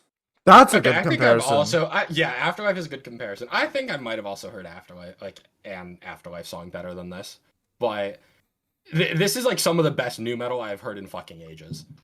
Dude, And I've Limp checked that- Bizkit literally dropped an album last year. I didn't listen to it. Neither did I.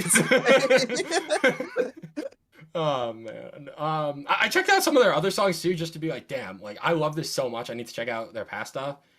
Nothing comes close to how good this is. But in my opinion, this is like far and away the best thing that they have dropped in like the recent singles. And I'm hoping that they drop an album coming 2022. I don't know if it's gonna rank anywhere just based on the other singles not being nearly as good, but this song is fucking incredible. The more I think about it, I'm definitely off base saying it's better than Future Palace, actually. But Yeah, it's I'm still glad you fucking recognize incredible. that, but... You know what is better than Future Palace? Is this new Memphis May Fire single called Left for Dead. Not left. And I'm I high will on the die Future by that. Palace. Yeah, I'm high on the Future Palace song. I might be a little higher on this Memphis My Fire song. Yeah. I'm willing to say it's second best behind Blood and Water. I think that's a fair assessment. Really? I think I'm this is putting it fourth. third behind Death Inside. This is 4th. There's a clear gap between this song and then Bleed Me Dry and Somebody. There is a clear gap between the 3 and the 2, if you ask me. I think so too, except I've got this as 2. Well, no, because Death Inside was good too. I Death don't Inside know. is a banger. I think what I really like about this one is that it feels like there's some variation to it, you know, with the tempo switch in the last chorus, and it feels like they've gotten very formulaic, and not to say that this isn't still kind of generic, but at least there's some switch up that feels like we're getting an individual single with its own identity, I guess. I don't know. You tell me. I've got Bleed Me Dry saved. I've listened to it a bunch. You tell me to name one thing about that song and I can't do it. Yeah. I can tell you there's a verse, there's a chorus, there's a breakdown, there's whereas at least with this, it feels like it's got its own unique identity. So I'm happy with it. And I will say, related to the way that they've been doing this, these songs are doing numbers. I mean, Left 4 Dead's already at 840,000, which is approaching over, the lower numbers of stuff off of Broken. And like Blood and Water is almost at 8 million. Bleed Me Dry is at 4.4. Not to mention that they released the same music video 5 times. Yes. Well, they did release a new one, I think, for somebody. Oh, really? And yeah, they redid the one for somebody that wasn't in the warehouse, and they dropped the fifth warehouse music video with Left 4 Dead. So They have to combine. They have to have done the entire album in that warehouse, right? if there's even an album. Honestly, at this just point, I thought commit there to the was. bit at this point. Well, so I think probably what happened is that they recognize that they're going to take these singles and release them, try and get as much radio play as possible, and rather than exerting the budget, because them giving an extra music video for somebody makes me think that they just said, fuck it, we need an official visualizer music video for all these singles so they can pop up on YouTube and get more clicks, because it's going to have more clicks if it's an actual video, and then we'll retroactively put out a better music video for all of them as we go on. Because they did it for somebody. I don't know why they wouldn't do it for some of the other songs, but I don't know. Memphis Mayfire kind of on a tear. Like, if Yeah. this, I swore I saw multiple places that this was going to become an album, and then for whatever reason, they still have yet to drop an album announcement with 5 tracks out. I think it's like the Sleep Token Sundowning Okay. idea. That's Yeah, that's sure. what it seems like anyway. I hope so. They're just gonna release it's just Memphis gonna be an album Mayfire at the top end. 10 AOTY 2022. Give it Honestly, 2023 at this honestly. rate. Yeah. No, you know what? If we get something that I can consider in my top 10 after the egregious offense to music that was Broken, I'll be happy. I'll take it. That takes us to our final 2 songs of the month. Derek, I'm gonna let you lead this one off. I am so fucking happy right now that we get to talk about this artist. Garden has dropped a new single called Bad Luck. And I'm actually, because I was in the top, I think it was 0.0005 or something like that % of listeners for Garden last year. I don't know. This is my number 1 most listened to last year, but I'm actually going to hand this one over to Jacob because Jacob has discovered a love for this song and it makes me very happy and I want to hear his thoughts. A conversion in the Hivemind has happened in the background over the past few weeks. So, after we recorded our final awards episodes, I was like, okay, I'm gonna start listening to other stuff. It's like a little time where I don't listen to what I normally do at the end of the year. Yeah. So then, I listened to SOTS and they're like, this EP by Garden. So I go and listen to it and it's like, this sounds like Eden. And I was like, okay, Derek, I know you listen to this artist. Send me more music. And then it's snowballed into this giant obsession with Garden at this point. And I didn't even realize that this song came out this month until 3 or 4 days after I started listening to it. I thought it was just some random song you released this year. So this is my number. This is a top 1 song of the month. Yes, sir. So Happy Derek noises. Dude, absolutely. What is it for you that you like about this so much? I gotta know. I think it's just his voice. Oh, okay. Yeah, me too. And I'm gonna need to pull up lyrics. Give me a sec. But tell us what you like about this song. I am of the opinion that Garden can do no wrong. At this point, if Garden drops a song or features on a song, I'm pretty much just entirely sold. And I think the thing that I like most is that regardless of what he's doing, that EP was acoustic. He does a lot of emo rap stuff. He tried experimenting more into alt rock or kind of like a pop punk type thing with All I Can See.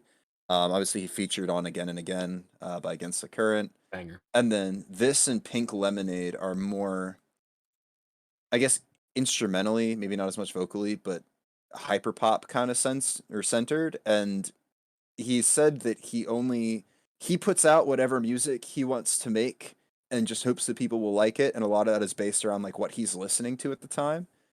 And I think that he's a very versatile artist. And I think this is a great example of that because it's just got this bouncy, upbeat tempo and the same kind of melancholic lyrics as always. The first verse, it was the night I never felt so alive, then you crossed my mind.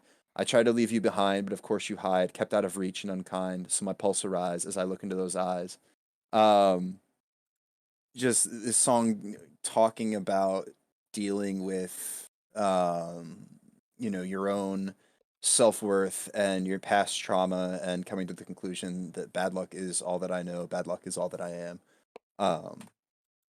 It's just he's got something, whether it's sonically, lyrically, whatever, he's got something for everybody in like every mood. Mm-hmm. And I think that's what I really appreciate about this and this song. And this song, because of the bounciness of it, it feels very easily repeatable, like something I just put on in the background and listen to for like 30 times. When in I one go. first listened to it, I had it on repeat by accident, and I was like, "This is a really long song," and I couldn't Yeah. even like figure out where it started. It was like endlessly looping. But I think my highlight is the last chorus. Yeah. No, for me as well. There's so much to love with this song, and I'm just really glad that you like Garden, because I tried to get Jake into it and I didn't expect much, and then it didn't really go anywhere, and I'm fine with it. But I got you now. You're my you're my little my garden apprentice. Garden Apprentice. My That's young good. Dude, That's Padawan. good. We're planting. That's true. You know what? That's why he's called Garden, is because he just wanted to plant whatever metaphorical seed, in the sense that he wanted to make whatever music he wanted and just watch it like sprout and grow. That's like real lore. That's not just me pulling Oh. stuff out of yeah. Yeah, this is So- my favorite Garden song as well. So It's up there for me. It's probably top five. definitely number one. No flaws. Well, I've got 53 saved, so it's got some steep competition, but I think that brings us to our last song of the month, unless Justin or Jake have any thoughts on Garden. You can answer that one for yourself. Yeah, the answer is no. Justin, do you have any thoughts on Garden? Nah, I liked it. It gave the saving vibes that Jacob was talking about, but nothing that really stuck with me. Fine by me. Jake, this next one's a band that you found, right? If I'm not mistaken. Yeah, Derek, you wouldn't hold a grudge against me for not getting into Garden, would you? And he's gone. Oof. That was the quickest had to. disconnect. I had to. Lightwave have dropped their brand new song Grudge, featuring Connor Halsey of Our Hollow, Our Home. Sorry, I had to make this joke now. Sorry, Derek. That's just bad luck. Guys, come on, you're gonna leave him for dead. This is Stop. destiny. It's just like shot after shot. I'm just, Derek is Yeah. totally faking fine right now.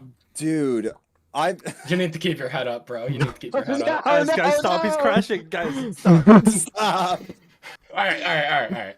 Karma's So, gonna hit you guys for this one. I want you to So- know. He's losing control. that's a good place to end it. That's a good place He's to end lost in it. the machine. It ends with artificial I am- suicide. Man, I am holding my fist in the air. My fist is poised in the old air. man yells at cloud. All right, so Lightwave is a band that I found from Dreambound, and they dropped their debut single back in October. It was pretty solid. They dropped the second single this month off of a debut EP coming out in February. I wanted to make note of this one on the episode because it features the screamer, unclean vocalist of Our Hollow, Our Home in the breakdown of the song, which I know we talked about that album earlier this year, and I don't know, it didn't really make any of our end of year stuff, but I think Derek, you liked it a decent bit, if I remember correctly. Yes, we all came to the conclusion about it should have been an EP instead. Right, yeah. But it had some So- solid material on it. So, how did you think of the feature on this song? Sounds better than he did on any of the Our Hollow, Our Home tracks by far. Because I didn't listen to the full Our Hollow, Our Home album. I listened to like a little over half of it. Yeah. And I wasn't really feeling it, so I just kind of gave up on it. But the feature here actually works for me. This is like the first or second time where his unclean vocals have kind of worked for me. And I'm for it. Because it always had that potential for me, but the delivery just never was there. And I almost think it's because it's a feature that it works for me. I'm not like overblown with his vocals. Right. And it's subtle enough to add enough to this song. To really, it's just like it's a nice feature for this song, really. And I think it's a good way to bring more attention to this band that's just debuting right now. So There's definitely some potential for this band. I'm sure we'll be talking about the EP when it drops in February. See if it drops any more surprises when we get there. But definitely another small band to keep an eye out on. Solid female vocals. Low key kind of sounds like Avril Lavigne at times. If Avril Lavigne sang in more of like a metalcore, post-hardcore type band. Now there's what I need. But overall, yeah, this song didn't blow me away, but it was a solid song. I need a super group with like Avril Lavigne, Will Ramos, Will Swan, the drummer from Of Mice and Men, and then the bassist from Who Cares? Like, I need that super group in my life. From Silent Planet, the bassist from Silent Planet. Yes. Okay, perfect. We're good. Or fucking Tuck from Fit from a King. Fit from a King? Fit for a King. What a triple vocal dynamic that would be. Tuck, Avril Lavigne, Will Ramos. Oh yeah. I'm starting a group DM on Twitter and be like, guys, hear me out. Hear me out. Will Ramos over Dance Gavin Dance guitar work. Oh yeah. This needs that. You think I won't start the DM right now? Continue talking about the I've got something to propose. Can I propose? What's up? Featuring Garden. I think I'd explode on the spot though. I think that'd be it. That sounds like me, and I've got like some sort of make-a-wish. You know what I'm saying? Like I'm kind of. It's like, all right, everybody. Yeah, Garden featuring Tilly and Wen. I'd fuck with it. Anyway, I could actually see that. Yeah. Well, he likes Dance Gavin Dance. He references Dance Gavin Dance in one of the songs off of his 2020 album. So it is there. The potential is there. His favorite song off Afterburner. Manifest it. I'm manifesting it.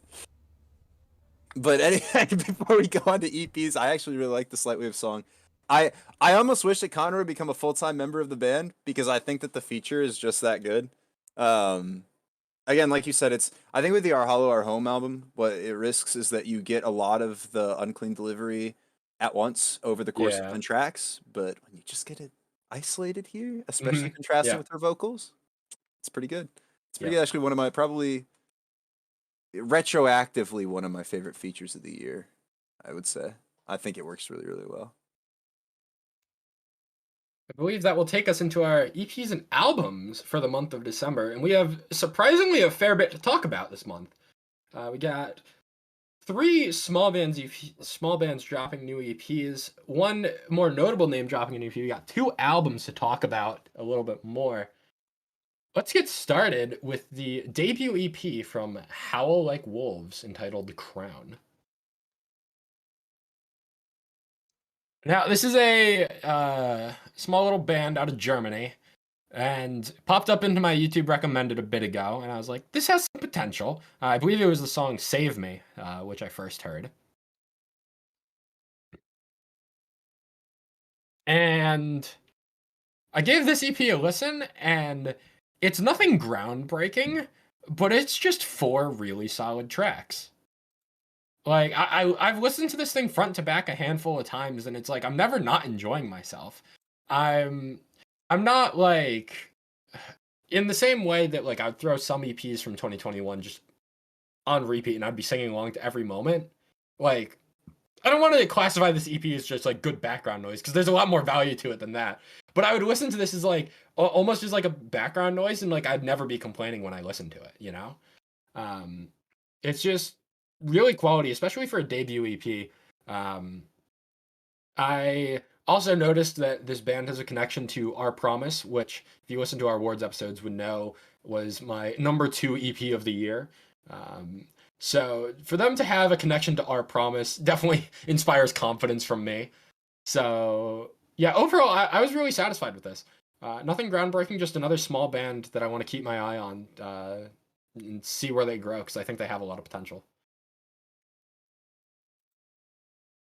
I'm gonna mention this band would have done so much better for me if they had leaned less into the heavy vocals in a lot of their songs.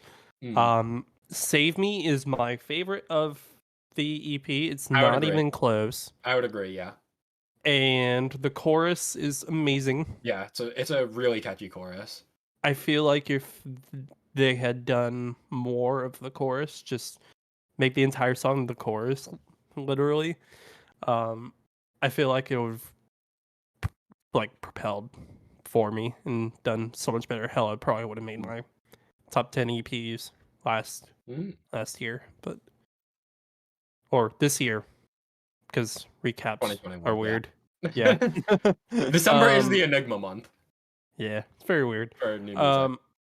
But no, it's because they lean so much on the heavier vocals. I'm not sold on this, and I'm glad that you at least see potential in this band. I'm glad I that do it's see not just me. potential, and I'm open to listening to more Mhm. to see if they'll do more of the clean vocals to kind of demonstrate them more. Maybe have the uncleans as just kind of backing vocals.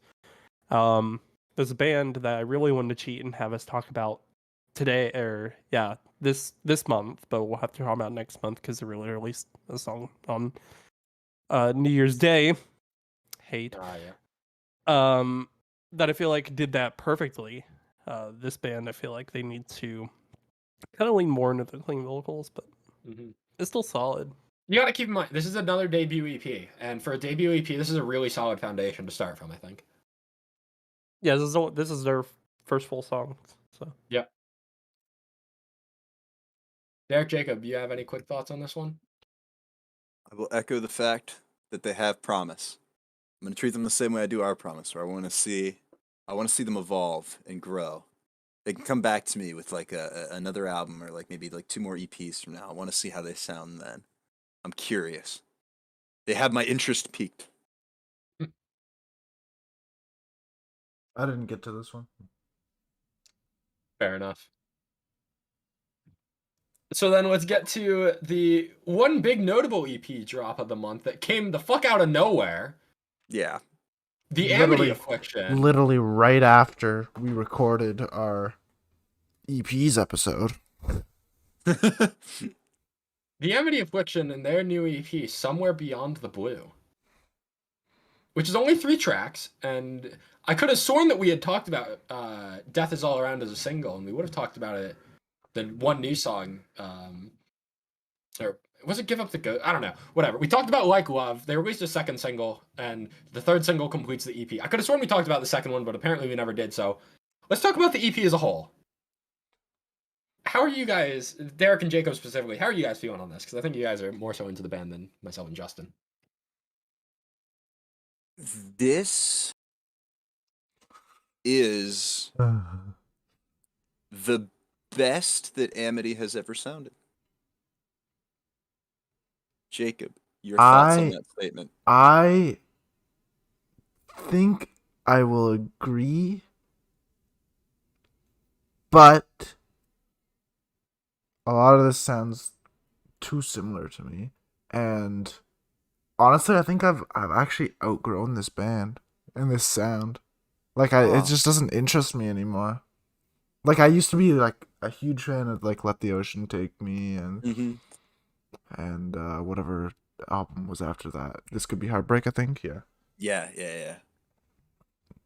But yeah, I think I've outgrown this band. Like I like what I'm hearing, but it's just like, okay, there's nothing that stands out. I think that's how I feel, and I think that what they've done is they've done what we wanted that Our Hollow, Our Home album to be, where it was an EP and it wasn't an overwhelming amount of like the same thing. Like Let the Ocean Take Me, regardless of like how I feel about it, is an iconic scene album. Like that is that's up there. And I feel like a lot of the songs on that album sound the same.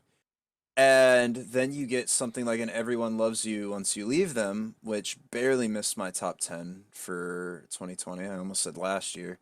And had a lot of a collection of good songs on it, but wasn't very cohesive as an album. And I think that this takes the best of Amity's sound and packages it into an EP that doesn't feel like it's 10 tracks of the same thing. You get 3 tracks of the same thing, but it's not too much, at least not for me, because it's 3 tracks. Mm-hmm. And I think that there's also a lot or enough variation in it that when you get something like Give Up the Ghost, which I feel like doesn't have its own unique like special moment to it in the same way that, like Love does with the I'll See You in Space or Death Is All Around, where you get that massive breakdown with fucking Aaron Stringer, I think that's how you pronounce his name anyway, doing highs screams while Joel does lows. Like I was not expecting them to dual scream at all, and it was really nice. I think Death Is All Around is probably my favorite Amity song, even over Soak Me in Bleach, which, I did not expect to be saying, but yeah, they sound crisp, they sound clean. I think both vocalists sound as good as they ever do. I don't think they've really sounded any different in the past, 7 years, 8 years, but it's Amity doing Amity things. And I think that they do it really, really successfully. And again, I think this is the best they've ever sounded. If we got a whole album like this, and especially, I know it's a lot to say, especially after I just got done talking about how I think that it's best that this is an EP, but if we got an album like this, I wouldn't be mad. I think it could be like a modern day Let the Ocean Take Me, refined with the nuances that they got in This Could Be a Heartbreak, and especially, the album wasn't called Chasing Beltsville Ghosts. Blues. I was going to say the Misery? 2018 album, Misery, yeah. Beltsville Blues is the only song off that album I really remember besides DIE. God. Oh, God. You're welcome. No, I think that Amity have done a good job of combining all the best facets of what they've experimented with and bringing it back in that traditional Amity sound. And, I don't know if we're going to get an album this year. We may. This EP kind of had bad marketing. I appreciate the sudden drop, but I was just kind of confused that we were getting an EP. I thought maybe that Like Love was going to be a lead single, and then it wasn't, and then I got confused. And yeah, I don't know. But overall, very happy with this. I think Amity is doing good things. I'm happy about a complete full Amity release, which is not something, even if it's only an EP, it's not something I've ever been able to say before. So I'll take it. I still only really like Love, the first single. That Death is is All my Around favorite and song. Death is All Around and Give Up the Ghost Star are both too heavy for me. Man, I thought, could you at least appreciate the breakdowns in Death Is All Around? I only listened to it once or twice, and honestly, Oh. that was 2 weeks ago. So, Man, it's massive. It's probably the biggest breakdown they've had in a long time. But you know what? I'll take it. Neither of those songs really did much for me. I got done with the listening to all three back to back, and I was kind of just like, all right, I'm moving on with my day. Like it didn't really leave a mark in any way for me. Yeah. No, I'm gonna agree with Jacob where I feel like I've outgrown a lot of Amity songs, and the ones that stick with me are ones that are maybe less traditional Amity sounding. I think the one that comes off the top of my head is Just Like Me. I also really enjoy something like 15 Pieces of Flair or Holier Than Heaven. But yeah, despite having grown out of that sound, they do that sound really well here, so I can't really complain. We'll see. We'll see where it goes. I have a feeling that any future releases, they're going to give up on sticking to the sound and start experimenting again, and I'm just not going to like it. But feel free to prove me wrong, the Amity Affliction. I know you're listening. I know you're out there. Joel Birch. Those are two different one's for statements, you. my friend. Justin, take us on a ride for this next one. Yeah, so we've got another new band that we're going to be talking about. This is a debut EP from a band called Devil's Cut. Their debut EP, Lifted. I don't remember where I found this, but I found this somehow. And this Oh, it's sounds good? pretty normal to me at some point. It's good. I think this band, this being their debut EP with only 5-6 tracks to their name. I think it's good. They definitely have potential to do more. Kind of shows they're versatile with Backfire being the more kind of heavier mix of like heavier instrumentation with pretty decent cleans and uncleans. Let Go and Lost in My Head are the easier ones to digest, just because they're like, I would say this is early Fight the Fade. Now that I'm thinking about it more, with like kind of electronic rock instrumentation. I didn't with pick up on that when I twins. listened to this, but I didn't think about it until now, and then I Hmm. looked in the playlist when we were talking about Fight the Fade. I was like, oh, this band actually relates more to early Fight the Fade. Not to say like they don't have potential to like do their own sound, which I'm sure they do. Yeah. But at this point, just kind of jotting them off the EP, they have ways to go. I feel like some of the lyrics could be a bit more varied, but I think this band did pretty well for in a similar debut. vein to how like Wolves, it's a solid debut EP that shows that they have potential. I really enjoyed Let Go in particular. I really enjoyed the chorus of Let that Go song. is probably my favorite. Yeah, it's like it's not groundbreaking. It's just solid, you know. I'm definitely glad that you put this in the playlist because I wouldn't have listened to this otherwise. We have a knack for finding bands that have potential. We do. So I think we've done a lot of that in the past year, Mhm. and I think it's going to start paying dividends here I in sure the hope upcoming so. years, and I'm very excited to see it. Justin, you have anything else to add here? Nope. I think there's one more EP that we have left to talk about. Well, I don't think there is one more EP left that we have to talk about. I think this one might already be paying dividends, though. Yeah. Oh, yeah. Letters Sent Home have dropped their EP, Misery Loves Company. Now, this came out after we recorded our top 5 EPs of the year episode. But in hindsight, this is on the borderline of like at this point I don't know. I've had this EP on repeat for 4 days straight since I listened to it in full, and I cannot get enough of every single one of these songs. It is 4 incredibly unique and diverse songs from top to bottom, all 4 of which giving off some sort of a different vibe in one way or another, and they did not miss a single time. This is like one of those like you check out all these small bands that drop like debut EPs sometimes, and Letter Sent Home to me is like the 1 in 10 that you hit.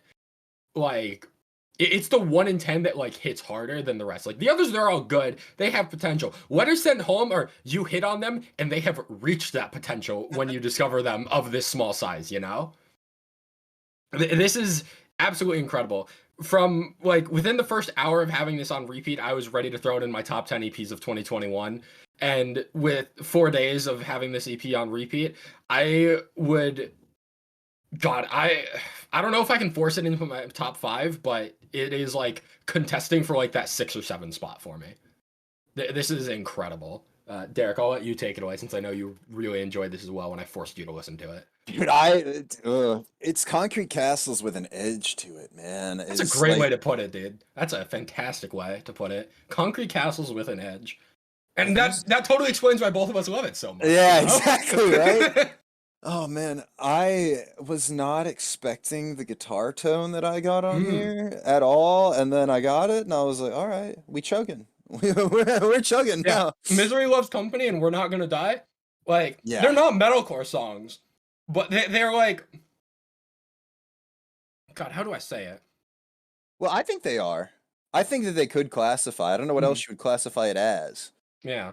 And well, at least I feel like Misery Loves Company has to be. Mhm. Because you've got the zeros, you've got the ones, you've got the unclean vocals, like whatever. I guess you could say hard rock maybe, but it feels weird to call it hard rock Yeah. when her vocals are so They're so elegant. yeah. You Well, I know? guess so is Courtney LaPlante, and we all saw how that went. So, That's true. yeah, I don't know. I think the most impressive part to discussion over whatever genre it is because I don't think that they are defined by any one genre They're not. because They're absolutely not. you get something like We're Not Gonna Die, Mysterious Company, which is heavier. I think you get something like Waves, which is just this like vibey EDM breakdown in the chorus type thing, and it's I just played like, Waves oh, to my okay. sisters, and they're like, "This is something that I would hear at a nightclub." Yeah, it's And it's dance. surrounded by 2 songs with like metalcore guitar riffs. Yeah, I just Like, I don't know how to describe it. It's kind of like when somebody asks me like, "Oh, what genre is that like the Plot and You album or what genre is that Bill Murray album?" I don't know. It's good. yeah, Right? Like, yeah, it's it's good. What who genre is cares? this band? Where's the Good. fucking genre it is, man? Like I'll just kind of like look at them possibly like, who cares? Like right? And Yeah. so this is they dropped their debut EP in 2020, which I listened to, and this already I mean this is I heard this first before that debut EP, but having heard both, this feels like they're already strongly maturing on the sound from their original like debut EP, which means that they're just going to keep getting better than this, which is mind-boggling at the rate at which they are improving and expanding upon their sound. I mean, this is just really, really good. I think We're Not Gonna Die and Waves are the 2 standouts for me. I really like Misery Loves Company. I'm not quite as high on Anxiety. I wanted wish the chorus to Anxiety be a had a little bit better more punchy. utilization of the feature. With Yeah. Vibes, Yeah. where it's a 4-minute long song, and the feature doesn't come in until like 3 minutes and 30 seconds in. You get the feature for the last chorus, and it feels a little off-putting to me. Whereas I almost wish, similar to Misery Loves Company, where you get the feature kind of interjected throughout the entire song after the first chorus. I wish the same thing happened in Anxiety. Maybe it would have been a little repetitive to have 2 songs that have pretty similar structure, use of features, but I wish that I had more of that feature in that song. Anxiety is God, it is so hard to pick a favorite song on this EP because they're all so good. But Anxiety is the one that I had on repeat the most, and it's basically simply for the chorus of that song. You get that one little guitar lick in the chorus, and I hear that, and I'm just like, holy shit. I don't know if one little guitar string has ever done so much for me in a 4-song EP. But it's so good. And then, as you said, it's followed by Waves. Like, just completely changing the sound. I know we spent enough time talking about the sound and vocal delivery and stuff. I want to make note of some of the lyrics on this EP, which have really stood out to me. On Anxiety, the chorus, where you get that little guitar thing, says, "I'm looking for a reason in the blank space of my mind. They say sickness is in season. I can't see the light." I love the vocal delivery on that. I think that's really creative lyricism, especially with like the whole sickness is in season, rhyming that with "I'm looking for a reason." Just really good songwriting for a band as small a size as they are. Really impressive stuff. And then after that, in Waves, you get in the first verse, "I'm a puppet trained to live. My tears are toxic, and I don't know how to forgive myself. I'm tired. I'm sick." The vocal delivery on that part is so fucking good. I think, as creative as Waves is as a song, I almost would have preferred it to be a little more traditional. But then I don't know. And then like, if it is more traditional, I'm wondering if I would prefer it with it being Right. It's like, Yeah. oh, man. This EP is just fantastic. I am so stoked that I gave this a listen. I'm stoked that you gave it a listen and then shared it with me. This is good. I remember I heard Anxiety back in, it was dropped on Dreambound in like October or November, and I was like, this song is pretty alright. And then I moved on with my day, and it showed up in my recommended again, and I saw that they had dropped a full EP, and I'm like, okay, maybe I should check this out. And I go back to Anxiety, and suddenly Anxiety just clicks with me on a different level, and I'm like, holy shit, this song is incredible. I had it on repeat for a few days before listening to the full EP. And then I listened to the full EP, and it's not one of those times where it's like, oh, you hear this one really good song from a small band on a recommendation, then you check out the full EP, and it's like 3 or 4 other songs that are a lot more underwhelming. No, every single song, I'm like, holy shit, this is really good. Holy shit, this is really good. Holy shit, you know? Yeah. I don't think I can say too much more. Derek, I think we have done a great job trying to vouch for this band in this EP, I must say. Yeah, they better be vouched. They better feel very vouched for right now. And I hope Justin and Jacob have been persuaded to listen to it. Yes, maybe. sir. At least Jacob. I don't know if Justin would feel this as much, but I already Jacob. listened to this. All right, that's It's about the good. response It's I good. expected. So, Yeah, you it's know, I'm good, not but not something disappointed. I'm gonna listen to Yeah. normally. That's about what I expected from you with this. I know this isn't very much your sound, but that takes us to our 2 albums of December. So let's get started then. Of Mice and Men, and they finally dropped their album Echo, which combines the Timeless and Bloom EP into this album. And I know we've already talked about this in our top 10 albums episode.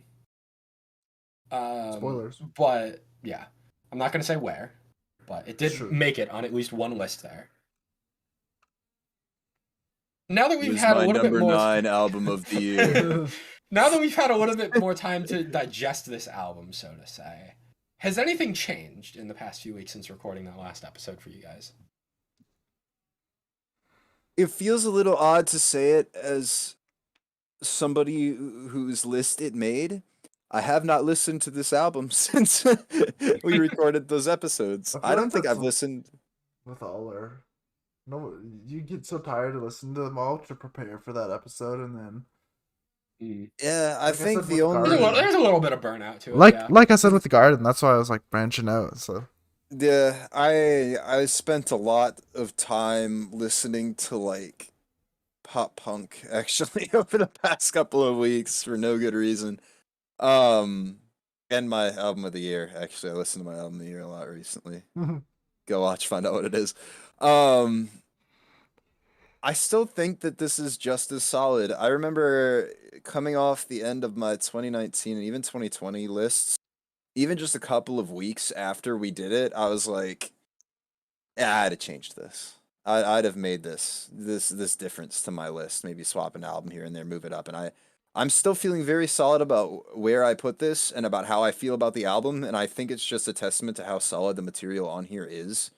Like of Mice and Men this year have gone from a band that was recovering from the loss of a vocalist and figuring out who they wanted to be to becoming solidified in their identity and hitting their stride instrumentally, vocally. I mean, just everything about this. We've talked a lot about those other 2 EPs, the Timeless EP and the Bloom EP, which are both, they hold up as well on the album as they did in the EP. The other 4 songs are all just as good. I mean, I might be a little biased given how much I enjoyed it, but no, I really think that Of Mice and Men have knocked it out of the park with this, and at the expense of making a pun that I didn't really want to, but I'm already committed to the bit, is that this album feels timeless, in the sense that I don't see my opinion changing on how solid of songs these are, because I think that rather than something I was just feeling at the time, like some of the other albums on my list come a year from now may change just because I was feeling it more at the moment and then I'm not now. Whereas this is like I feel like I will always be able to objectively recognize how talented each of the band members are and how that comes together to create such a solid album. Like not only is it something that I enjoy subjectively through my own music taste, but I feel like it's something I enjoy objectively through the instrumentation, especially the cohesiveness of Levy, Bloom, and Pulling Teeth, and even I guess the rest of the album too, to an extent, and the way all the songs play off of each other. I mean, everything here just sounds so polished and refined. And if you'd have told me that this was like the band's first release of truly hitting their stride, I wouldn't believe you, because it feels like the sound feels solid, so it feels like something they've been doing for a long time rather than just now getting it together, But no, I love this. I'm definitively an Of Mice and Men fan now with this. I'd liked a couple songs before, but I think every track on here is fantastic. This year was the first year that I really decided to give Of Mice and Men a chance.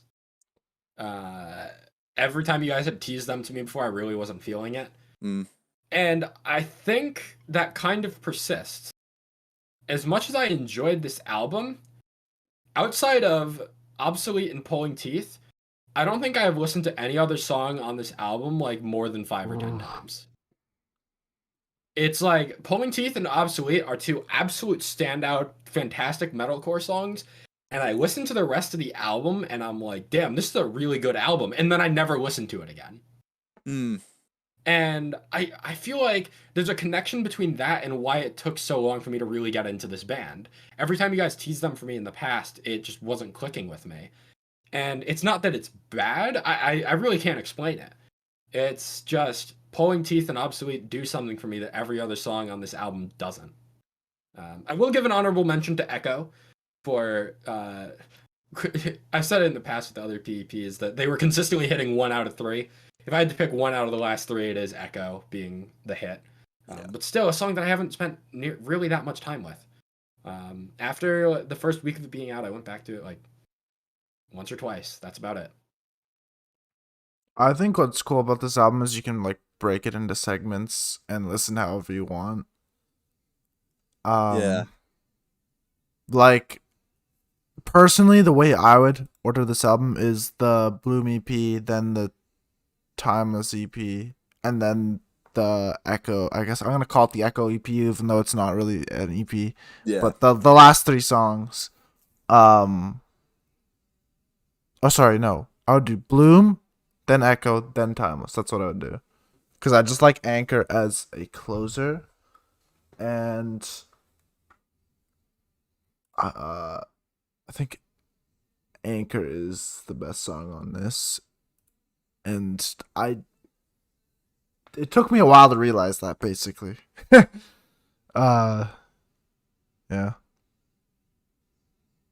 Yeah, Echo for me is the strongest song on here. I think Anchor's a close second.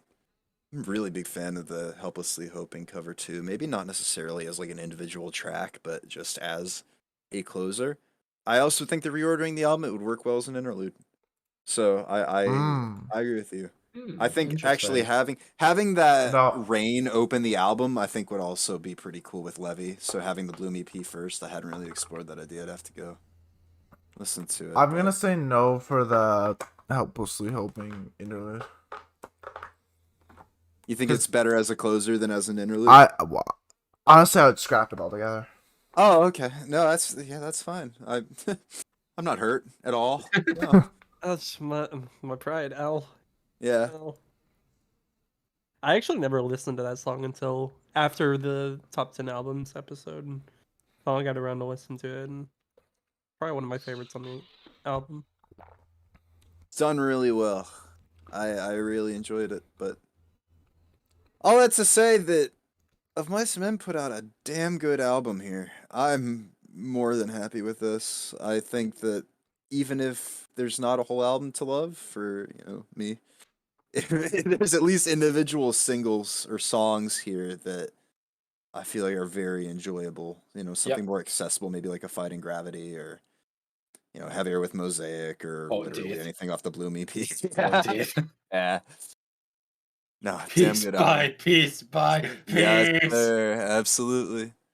That's God my favorite bless. moment. I think Obsolete is my favorite song in here, but that ending of Pulling Teeth Yeah. is like, goddamn, bro. Yeah. That's never gonna get old. Just keeps going slower and slower. Yeah.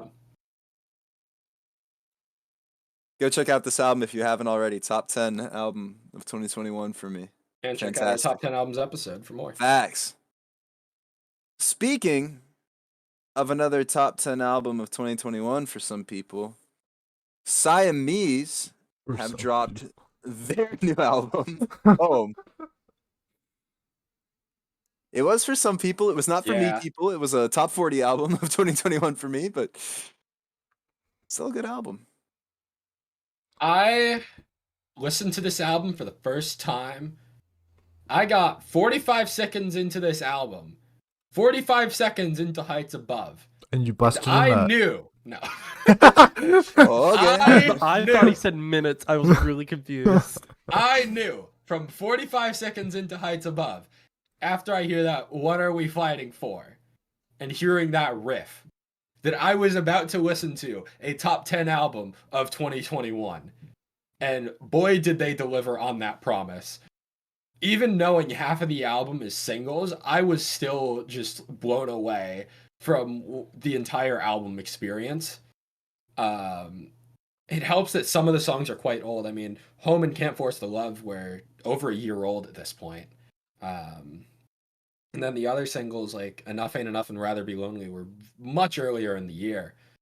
So as much as we did get like half of this album as singles, it still felt somewhat fresh for me. And they were spread out enough in the album to not feel like it was bogging down the album listening experience for me. And then it gets to the end and it closes with Sloboda. Fellas, Sloboda, hear me I out. believe in Sloboda supremacy. Hear me out. Isn't it just one of the best songs ever released last year? That was criminally underrated. Yeah, between recording the top 10 albums episode and this one, I have vouched it from a top 50 song of 2021 to a top 20 song of last year. And approaching top 15, approaching top 10 territory in all honesty. And see, Holy shit, dude. there's a good thing and a bad thing about it being the closer, and a single, is because it had that same kind of mentality of the not holding absence, imminence, of it. You know, you didn't want to listen to it because it's the closer. You fell for the pressure, Wait, though. this I didn't. this released as a single, yeah? Is that what you said? Sloboda This wasn't did. the last single, yes. I'm so glad I didn't listen to it. I'm so glad. Yeah, if I had heard Sloboda, honestly, it's a double-edged sword for me, because if I had heard Sloboda in November when it released, I think my top 10 singles might have been different. That's what I'm But saying. I also think it might have like made my listening experience of the album for the first time completely different. no, and you guys I'm played it grateful. smart. I'm grateful that I am in this reality as much as I would have loved to have heard that song as like a top 10 single of the year. Having that first listening experience with Sloboda as the closer was magical. I have no other way to put it.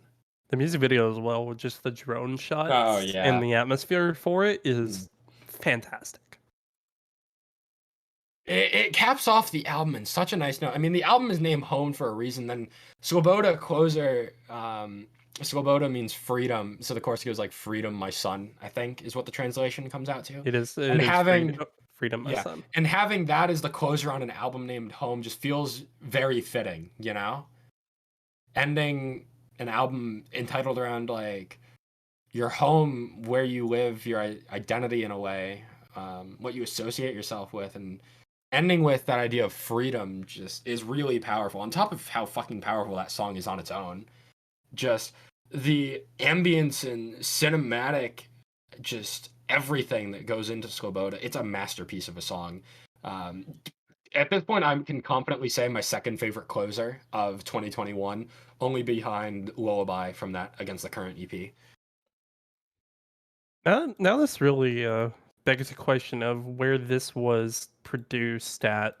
Was this before they went to wherever they went to finish the rest of the album? So I remember they had that lull of like nothing coming out for the album, and this was during the original release date back in October, because during the summer they were still finishing up the album. And I wonder if this was before or after that point, because the instrumentation is definitely different from like Can't Force the Love, but it's still its own good. Yeah. To switch gears a little bit, I think the biggest flaw in this album is the track that comes right before Sloboda. Joga? I don't know however you pronounce it. I think it's Chaga. It feels like the weakest track on this album for me by quite a big margin.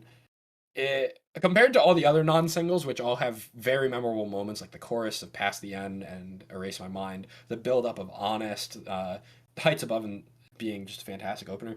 Joga doesn't do anything for me really. It's a fine song. I mean, like, Siamese leveled the fuck up. This album is insanely better. It's such a big step up from Superhuman.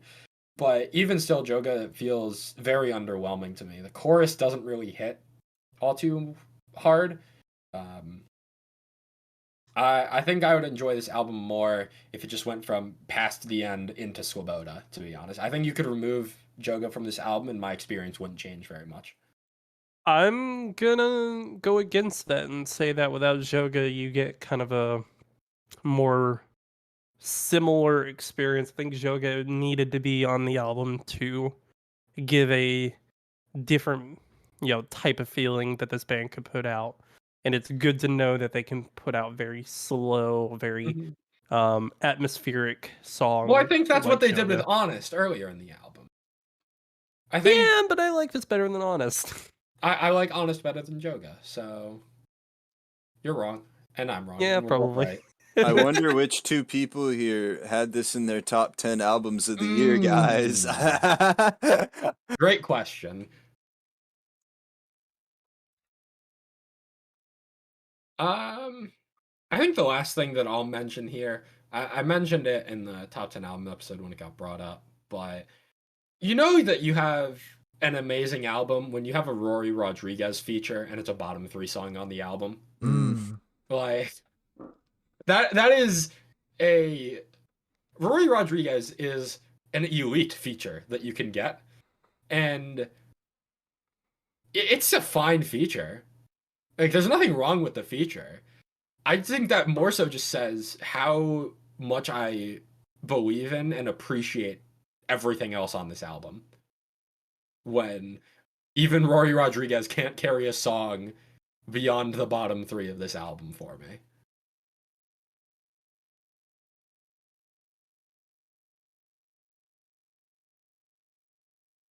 Justin, any last thoughts? Nope. He's got it all out. Nope. I think Well, I've had it all out too. no, So. never Okay. mind. Never mind. Wow. I finally thought up a thought. After such a confident nope, too. That's how my confidence goes. The Drew York feature, we gave it a lot of shit when they were originally released. Now that Did the we? album's out, I feel like Yeah. it's better I don't remember. than we giving gave a it lot of shit. credit for. I just know I don't like Drew York. I don't know if we give the feature a review, but I don't remember. We gave it we gave Drew York shit. But now we Well, believe in the Drew feature York's also sounded very different from what Siamese did in the past. Yeah. But now in the with the album in mind, now fits fairly well. And honestly, the Can't Force the Love, I think, doesn't fit a lot of the album at this point, but Howard. it's still good. the So best song it on gets the the the album. pass. second best song on this album behind Swoboda. So it gets the pass. Yeah, I get the pass. All right, with that, now, are there any last comments? For real this time. Good album. I will second you, the good Jacob. album comment. Thank you, Derek. Well then, boys, that wraps up our December recap. In 2021. And 2021, wow. What a year. We Thank did you, it. Jacob. We did it. The first full year of the Hivemind recap podcast is Oh complete. shit, true. Wow. I while we were working on that, I wanted to drum up some interesting statistics. And okay. funnily enough, the December recap didn't have the least amount of songs talked about. I think Really? for January or February, because January was 56. Yeah, February was 57. Huh. Because Architects decided to flex. Yeah, Right. as they do. Arcaflex. Yeah. Yeah, December was like it was. I said at the beginning of the episode, it was like an enigma of a month. It's one of the. It's like a strange in between period of like transitioning from one year to the next. But bands are still releasing new music, and you kind of want to treat it as such and not let like the timing affect you. But it's kind of hard to not let the timing affect you, you know. Well, I mean, again, there were some big names that dropped songs, but a lot of the stuff this year, smaller artists, and I think that's a really good way to end off the year and send it off into the new one. You know, with the most promising acts of 2021. Now we get to see what they do in 2022. So, We still got some time, so I want to drum up the question for everyone here. What albums are we looking forward to this year? As of now, my top 2 are Bad Omens and Future Palace. If I had to pick a third, there's definitely a gap down from there, but it's some combination of short stack, varsity, and led by lanterns. One of those three, which we're all going to be talking about those three in the next 2 months. So there's a lot of good stuff coming early 2022. I'll say that much, at least for me. I've got a list. Oh, let's hear it. Boy. As long as it's not 8 gajillion ones long. Yes. Valiant Hearts, Varsity, written by Wolves, Wolves of the Gate, Hardest, Speech Patterns, whatever the fuck that decides it wants to come out. Painting Promises, I think, has something coming out. Canting or Cantervice, I believe, as well. I don't know. 2022, I just fucked. Yeah. I think if I had to pick a top 5 in this order, it would probably be Emarosa. Well, actually, no, I'll go 5 to 1. Probably be Rain City Drive, Stand Atlantic, Dance Gavin Dance, Garden, Emarosa. I'm really excited to get new Emarosa. After the Peach Club dropping being my favorite album of all time, I think that I'm really ready to see what the next step in that discography is. Are you excited for the Bradley Walden single? Yes, this Friday. Yeah. God bless. I am looking forward to Bring Me, hoping there's an EP this year. I think there is. Oh, I I think there there is. I has think to it's all be. but confirmed. Oh shit. Bad Omens, probably my most anticipated album at the Yep. moment. Yep. I